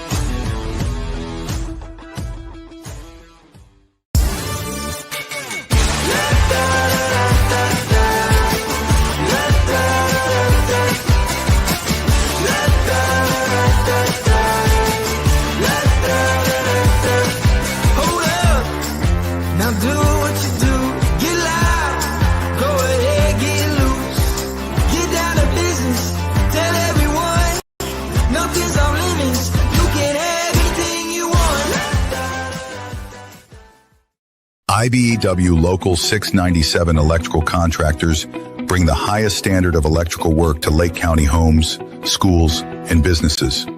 From everyday fixes to once-in-a-lifetime builds, we don't just get the job done, we get it done right and up to the highest safety standards. When you need electrical work, hire the professionals who power Indiana. Powering Indiana, Lake County, bringing excellence to the job, creating a brighter future for our community. Love high school sports? Then make sure you're following the Heartland Sports Network on Facebook, Twitter, and Instagram. Rankings, highlights, breaking news, and live coverage, all in one place. Like it, follow it, share it. Heartland Sports Network, your home for hometown. Bottom of the 8th inning here at Legacy Fields. Cody Young back out there. Ladies and gentlemen, U Chicago Medicine continues to lead the way in groundbreaking research and advanced care. From scientific discoveries to expert clinical treatments, they're shaping the future of medicine every day. Ryder Fernandez, Billy Chidsey, Andrew Satunas due up 2-3-4 in the lineup. First pitch in there for a strike. It's 0-1 to Fernandez. This is going to be an epic finish to this one way or another. No balls, 1 strike on Fernandez. The pitch. Inside, ball 1-1. If you're the Corndogs, you just need to get a base runner here. Get a base runner, get something going. Look, the Beavers defensively have had a tough night. They've committed 5 errors. Find a way to force them into a mistake or something. 1-1, swing and a miss, 1-2. Night is falling here at Legacy Fields. Gorgeous night. Still humidity in the air, but a little beautiful. bit with the rain that came through earlier, but still. The 1-2. Swinging a line drive into left field. That falls in for a hit. Cutting it off is Jessen. Ryder Fernandez holds it first. That's a good start. Leadoff single. There you go. You get your base runner there you ask for. Ryder Fernandez, a speedy guy on first base, too, to add. Would you say I spoke that into existence, Thalen? I guess you could say you did speak that into existence. There you go. All right, now that brings up Billy Chidsey. Chidsey had an RBI double back in the 3rd. Here's something interesting. No Corndog has multiple RBIs in this game. Wow, with 7 runs, too. Yeah. That's crazy. Well, there's been some errors and unearned runs in there, though. That's, runner goes, pitch in the dirt. That gets away from Ortiz, and down to second goes Fernandez. There you go. Now you got your base runner, the leading run, in scoring position. The go-ahead run is in scoring position with nobody out. And Billy Chidsey up to bat. He already had the walk-off against these Beavers earlier. He sure did. Does he have more magic left in him? High chopper to the right side. This will get the runner over. Fielded by Chase. Flipped to first, and the barehanded play by Cody Young. Did he step on the bag in time? There's no signal from the umpire. As there's going to be a discussion, but I don't know if any of them saw it. Runner advances to third and Fernandez. That's the most important thing. Yeah. The question is there a runner at first? He's safe at first. Wow, he's safe. What hustle by Billy Chidsey. Great hustle there as Sully's coming out to talk to his pitcher. I thought he was going to argue with the umpire. So. No, he's talking to the umpire. He is talking to the umpire. I mean, I'm not going to lie. He has a case. I mean, that's the base umpire's job to make that call. Yeah, that's his job. I mean, so he definitely has an argument there. Yeah. They call it a single. I mean, it was bang at first. I think Sully's sitting there asking, it's like, that's your call, dude. Why aren't you making it? Yeah. I think that could be it. That is understandable. That was a really close play. Was it something to do with maybe he didn't have his foot on the bag? I don't know. It was a very close play at first, and that was not an easy play. Chase fielded it, and Cody Young did what he was supposed to do, and that was field his position and head to the first base bag. Sticken is still arguing. Yeah. I don't know what I don't know what case you can make here. The call was already made. There's no review. I don't think he's going to reverse the call, but I don't have replay, so we can't go back and look at exactly what happened frame by frame, but let's put it this way. I mean, I'm not going to say definitively what's right or wrong, but I can certainly see where Sticken's coming from here. Yeah. And that's not a call that Oh, they're really getting into it now. They really are, yeah. And that's not a call that normally that normally the base umpire has to delegate to the home plate umpire. Yeah, I was going to say. And again, it's not an ideal situation when you're an umpire out there, in fairness. Like when you're a base umpire, having to patrol the whole infield, you're not in that right position right on first base that you normally are in like a major league game or something like that, or a pro game. So yeah, it is a tough call to make. But it is, but at the same time, that is a call you need to make. Sticken's still calling. Yeah, I was going to say, this is a long discussion here. I don't know what's going on. Someone's just got to walk away. I was about to say, at some point, the umpire just has to. That's got to be played. At some point, he's just got to say, like, look, you made your case. It ain't going to work. We made the call. At least he stuck with the call, though, and that you got to respect. You stay true to it. No, you don't throw them out either. Keep them in the game. All right. Fair discussion. Back to the game now. Runners in the corners. Big spot here for Centunas. Get the lead run here. So here's Andrew Centunas with runners at the corners and nobody out. Any ball in the outfield probably scores the go-ahead run, but Corndogs could be thinking multiple runs in this inning. Squares around a bunt, bunts it up the third base line. It's a good one. Run will score, and everybody's going to be safe. How about that? Andrew Centunas, a bunt single, and the Corndogs lead it. Wow, beautifully executed bunt right there. Hit a little bit of a bunt and run. Ryder Fernandez was already taken off before he even bunted it. No play to be made anywhere on any base. What a bunt there. That was exactly what you wanted there. I mean, that was perfectly placed. Yeah, I'm sure Heisman was probably, while Sully was discussing with the umpire, I'm sure that's what they're scheming up over there. Now, nobody out. The job becomes add-on. Yeah. Right showing bunt. He pops this one up, and picking it up at first base is Noah Chase for the out. Yeah, Noah Chase made that play. He read that one. Didn't catch him off guard this time. That was a nice job by him, as that brings up Caleb Navarro. Yeah. Navarro is 2 for 3. Comes up with 2 on and 1 away. Hoping to break this game open. That's a huge play there by Noah Chase, so they catch it because, off the end of the bat, foul back. That count changes, is 0-1. Yeah, that changes the situation with 1 out, runners on second and third, 2 runners in scoring position, and now just runners on first and second. So this has been a wacky game so far, and the Corndogs looking for a win here to improve to 9-3 in league play, get themselves a 1-game lead over the South Lake Ironhawks, who will be coming to Legacy Fields tomorrow night at 7 p.m. We will have a stream for that game. By the way, we will add, we do intend to stream every game from here on out the rest of the way. All games will be either at home or will be league games on the road, so we intend to stream every game from here on out. No balls, 1 strike on Navarro. The pitch in the dirt. Ortiz keeps it in front of him. Count is 1-1.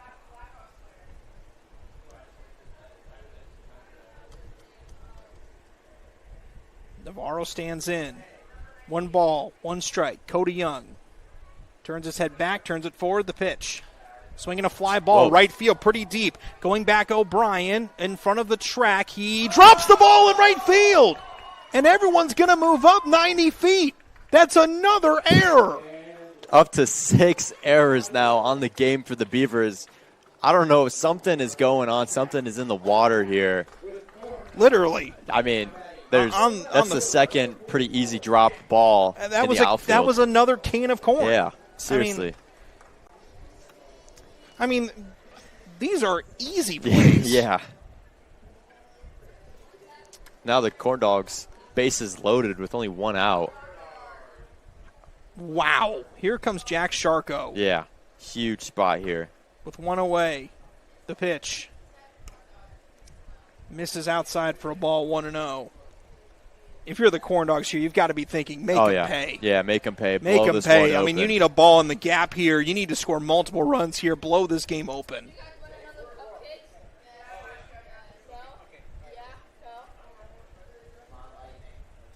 One 1-0 pitch to Sharko. Misses.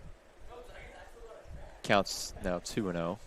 Yep, count is 2-0. Linus Sheridan on deck and Taki Chronopoulos behind him. Both those guys got hits in the last I was going to say at-bat. that the bottom of the order has been, a very good part of the order for us recently.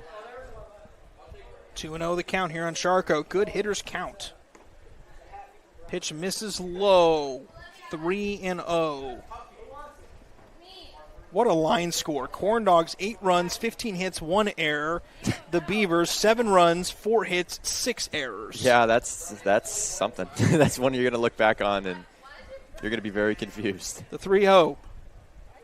Strike 1 on the outside corner. Yeah, that was a good pitch. That's one of those ones where, maybe you look back on, or maybe a commentator for another team goes and looks at the box score, like say, hey, maybe the Ironhawks guys look at what happened in the game last night if they face when we play the Ironhawks tomorrow, they'll be like, what kind of score box, what kind of game happened? 3-1 pitch. Sharko fouls that one back.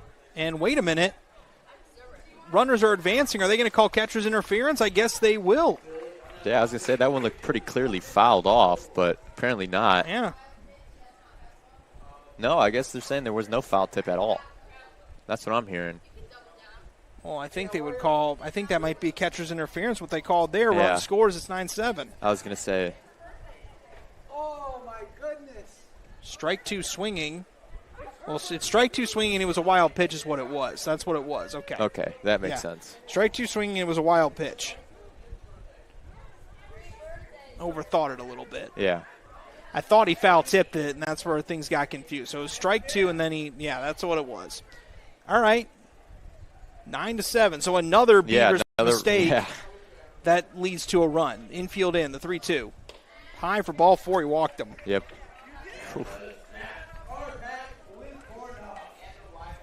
And this brings up Linus Cheriton, and Sully Sticken's going to come out. Yeah. And the little Calumet Beavers, who frankly defensively tonight are now tasked with trying to let this game not get away from them here in the 9th inning, and that's going to be it for Cody Young. Yep. We're going to have an Ironworkers local 397 pitching change. We will sort when we return. Did you know?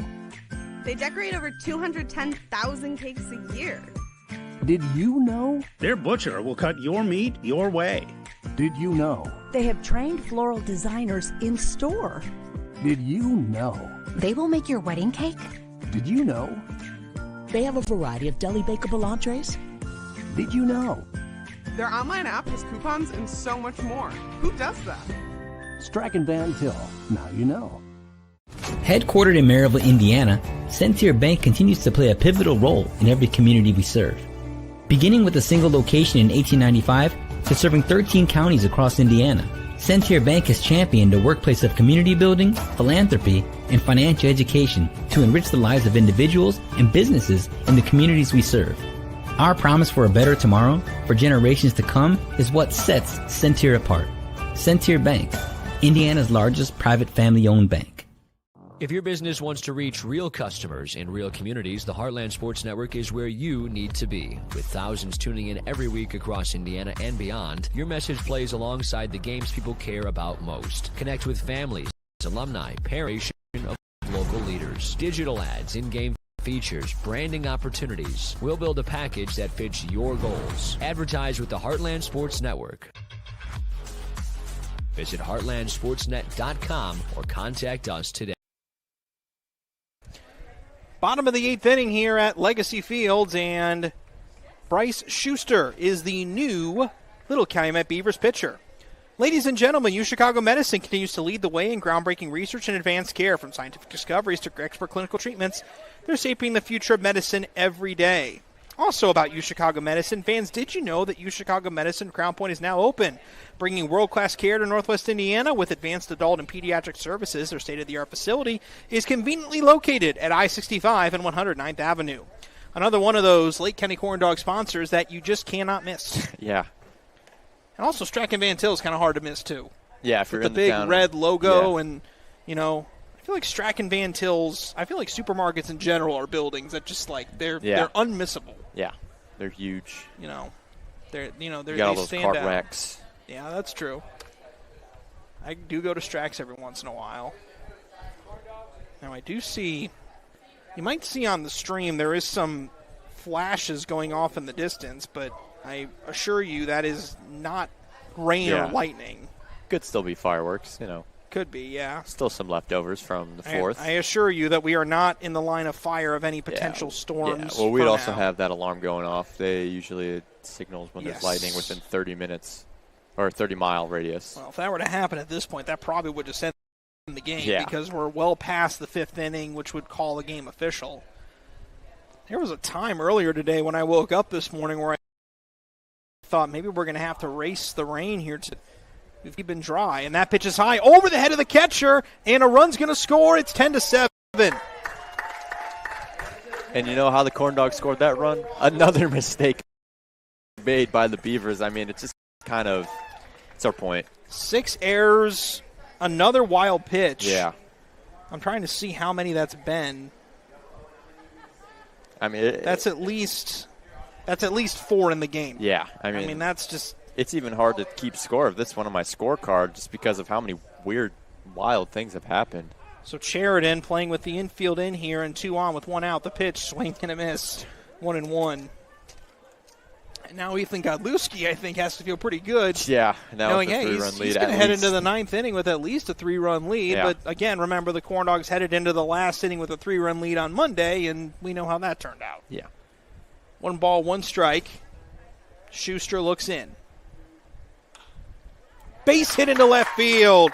Caleb Navarro will score. Rounding third, Sharko. He's sent. Throw to the plate, cut off. A 2-run single for Linus Sheridan. It's 12-7. Corndogs are really capitalizing off of the Beavers' mistakes now. They have 15 hits on the night with 12 runs. What a remarkable outing for this offense. Obviously, they had a lot of things go their way, but the bats have been really on fire tonight. Well, the key is when the Beavers have made mistakes, the Corndogs have made them pay. The errors have come with runners on base. The guys that have gotten on base via error have scored. That's really what they've done. Taki Chronopoulos takes a ball high. After Schuster, Schuster was thrown into this fire that is going on and hasn't been able to drag them out of it yet. I will say, good to see Linus Sheridan having his first multi-hit game of the season. Yeah. He's been knocking on the door of starting to get somewhere, and he's started to get there here tonight. He's had a good game. Also fielded the ball well out at second base as that pitch misses low and away for a ball. 2-0 to Taki Chronopoulos, the 8th Corndog to bat here in this 8th inning. A wild, wacky, chaotic ball game. The Corndogs were up 5-0 early. Then they trailed 7-6. They scored 6 unanswered. Chronopoulos ground ball to short. Quinn O'Brien fields it, throws to second for 1, and that's all they get. Wow. So lost it in the transition. Choice. Yeah, he did. Either way, that would have been a tough play at first. Yeah, that would have been a close one, but what a huge play by Quinn O'Brien. That ball took a weird bounce on that weird dirt. Went up to his face, and he still made the play. I was like, there's no way he's going to be able to corral that one. Still did. So up comes Gabe Bush. Bush just had a good game. He's reached base 4 times. He's 2 for 4 on the night. First pitch to him. And it's up and away as he showed bunt. Count is 1-0. I think it's interesting to show bunt. I don't think this is quite the game I think Justin Eisman had in mind. But you're up 12-7. Hard to complain. Yeah, that pitch misses outside 2-0. I mean, it's a not really been wild way to get. It's certainly not been the cleanest pitched game for the Corndogs. I think offensively it's hard to complain about what they've done. I mean, they've taken advantage of mistakes. They've gotten a lot of hits. I mean, you can't complain about how the offense is done, but it's definitely not been quite what you thought it would be. No. As that pitch is in there for a strike, 2-1. But, I mean, that's what the Corndogs do, and that's what they've done all season is just when teams have made mistakes, they've made them pay. When they've gotten runners in scoring position, they've been able to score runs, and coincidentally, on Monday night when the Corndogs lost 5-4, that pitch is in there 2-1, that's what the Corndogs didn't do a lot of later in that game. They didn't quite take advantage of some of the opportunities they had and came back to bite them, and now you have an opportunity here, and they've taken advantage of all of them, and they have a chance to improve to 9-3 in league play this year. 2 balls, no strikes. The pitch in there for a strike. Count is 2-1. The Corndogs win this game. They will also clinch, potentially, at least a 500 record in league play this year. That'd be a nice thing. Nice thing to hang your hat on. Runner goes, pitches outside for ball 4. So the inning continues, and Ryder Fernandez, who began the inning with an infield single, on a play that arguably could have been made at third base is up. Yeah, so now we have officially gone through the entire order here in this 8th inning. It's amazing how the Corndogs started off this game up by 5 runs. Yeah. Little Calumet came back, and here the Corndogs are up by 5 runs again. Yeah, let's hope they don't. Beavers, I mean, they only have 3 more outs to work with, but let's hope they don't come back again. Swing and a miss. Count is 0-1. Well, I mean, it's been that kind of a night. It's been that kind of a night. Again, this is game 1 of a 3-game weekend homestand for the Corndogs. They host Southlake tomorrow in a battle of the top 2 teams in the Region Collegiate Baseball League. As that pitch misses inside, 1-1. That'll be a great one. And then they welcome in Post 94 on Sunday. That's a 4 o'clock first 3 pitch. straight home league games. Those will be some great ball games here at Legacy Fields. Be sure to come out for that. The 1-1 pitch. Ground ball to the right side. Coming in on it, Schasberger flips to second for the force, and the inning is over. But the Corndogs are able to put 5 runs on the board on 4 base hits. They also took advantage of an error, and they left a runner on. We head to the 9th inning. Corndogs lead it 12-7. Ultimate party experience? Bring the excitement with Game Truck mobile video game feeders. Action-packed laser tag and gel tag battles. Bounce houses, epic foam parties, and unforgettable photo booth fun. Perfect for birthdays, schools, festivals, team bonding, and community events. We bring the fun right to you. No stress and no mess. Book your party today and make memories everyone will be talking about with Game Truck.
Love high school sports? Then make sure you're following the Heartland Sports Network on Facebook, Twitter, and Instagram. Rankings, highlights, breaking news, and live coverage, all in one place. Like it, follow it, share it. Heartland Sports Network, your home for hometown. We've hit the 9th inning at Legacy Fields. 12-7, Corndogs lead it in what's been a crazy baseball game. I mean, yeah, to say the least. I tell you what, if you're getting out-hit 15-4 and you have 6 errors, the other team has 1, I think you should feel lucky to be down 5 if you're the Beavers. First pitch comes in to Brent Nayless. It misses for a ball 1-0. Ethan Godlewski is tasked with trying to put a bow on this one and get the Corndogs their 14th win of the year and get them their 9th league win of the year. That pitch misses 2-0. This would guarantee the Corndogs a .500 record in league play this year, and would also get them in a really good spot as that pitch misses outside, 3-0. Inch them a little bit closer to clinching home field in the postseason. That's a strike. 3 balls and 1 strike to count now on Brent Nayless. Yeah, as I say, it's got to be awfully close, with Valpo just at 4-9. And that pitch misses for ball 4. Nayless did not swing. This game is not over yet. Yeah, we should say that. We should put that out there. This game is not over yet. We've seen a lot of innings where, it starts off with a lot of walks and then they keep on going and a lot of runs get scored. Never over till it's over, as they say. First pitch misses for a ball here to Devin Ortiz, who came into the game for Drew Arnold partway through. 1 ball, no strikes. 1-0 high for a ball, 2-0. Godlewski having trouble finding the strike zone after striking out the side in the 8th inning. 2 balls, no strikes, the pitch. Dribbled foul. Well, the Corndogs got some insurance in the 8th inning. Hopefully that'll be enough to get themselves a win heading into a critical game tomorrow against Southlake. And you look at that game tomorrow, they only play the Ironhawks. As that pitch is in there for a strike, they only play the Ironhawks after tomorrow once more this season, and that's on July 27th. So if the Corndogs win tomorrow, they put themselves in a really good position over the Ironhawks by controlling their own destiny. Back to the mound. Godlewski throws it to second. It's a wild throw into center field. And still nobody out on an error. Well, only the second error tonight for the Corndogs compared to the 6 of the Beavers, but Gaslewski is definitely going to want that one back because that was a very easy play to make. And that's a routine play. Yeah. That's pitcher's fielding practice 101 right there. And you also it probably had a chance to let that ball just pass through and could have had a chance at a double play with that. 2-2 offering, misses outside for a ball. There you go, things like that. This game is... Or 1-0 the count. This game is never over because things like that can happen. Let's hope it doesn't come back to bite them. The 2-2 pitch. Fouled away. You know, how often do you really see an error on a pitcher, though? I feel like that doesn't... Pretty rarely. Yeah, I was going to say, that doesn't really happen too much. 1 ball, 1 strike to count on Keegan O'Brien. O'Brien has walked twice tonight. Takes that one outside, 2-1.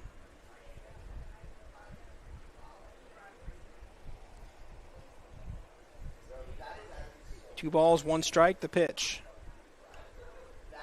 Pop foul back, 2-2.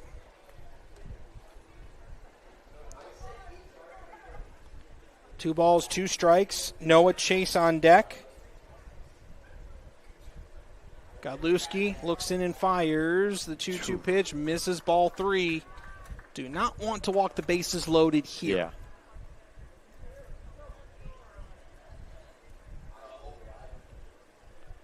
Two.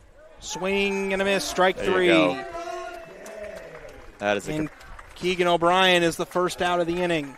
That is a complete game changer there because all of a sudden you go from bases loaded, nobody out, to now 1 out. Runners still on first and second. A double play ball gets you out of this one. Northwest Indiana, get ready for exceptional care closest to home. Use Chicago Medicine. Crown Point brings advanced specialty care, including a cancer center, outpatient surgery, and pediatric service, all under one roof. Call 217-5500 today. Swing and a miss. Snowballs. 1 strike the count on Noah Chase. And that pitch misses outside, 1-1.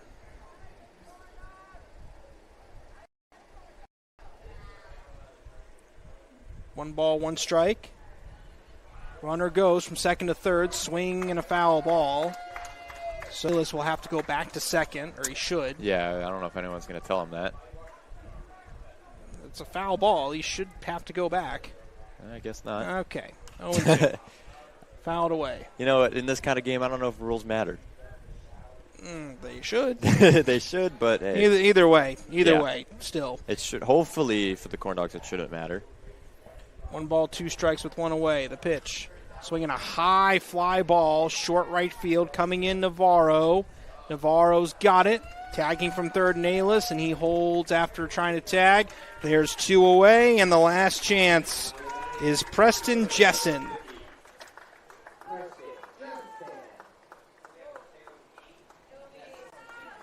What a finale to the Corndogs Beavers regular season series tonight.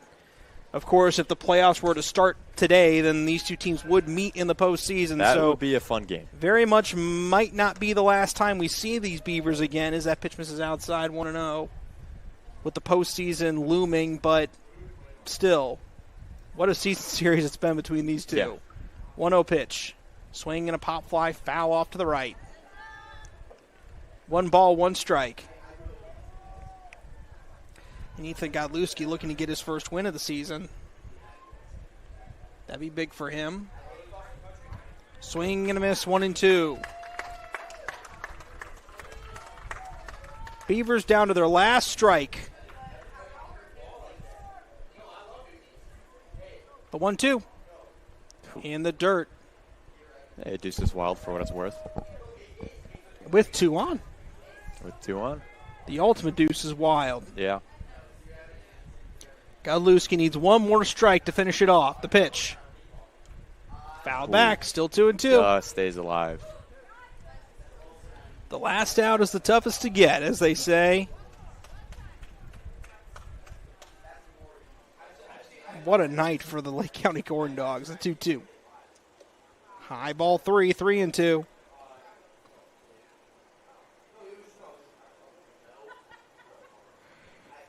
Full count with 2 down. Jessen stands in. The delivery. Runner goes. Ball 4. Ooh. And they're loaded Yeah. for Lance Moon. Be careful. Lance Moon gets on. The tying run heads to the plate, which might be appropriate in a game like this. Yeah, I was going to say, I mean, I would be surprised if this game just ends. This is Lance the kind Moon, of one that there's something that's going to happen. First pitch to him is a strike.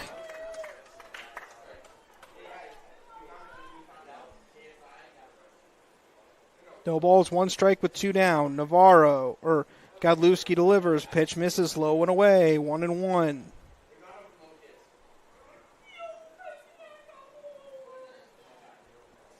One. Misses low and away. 2-1.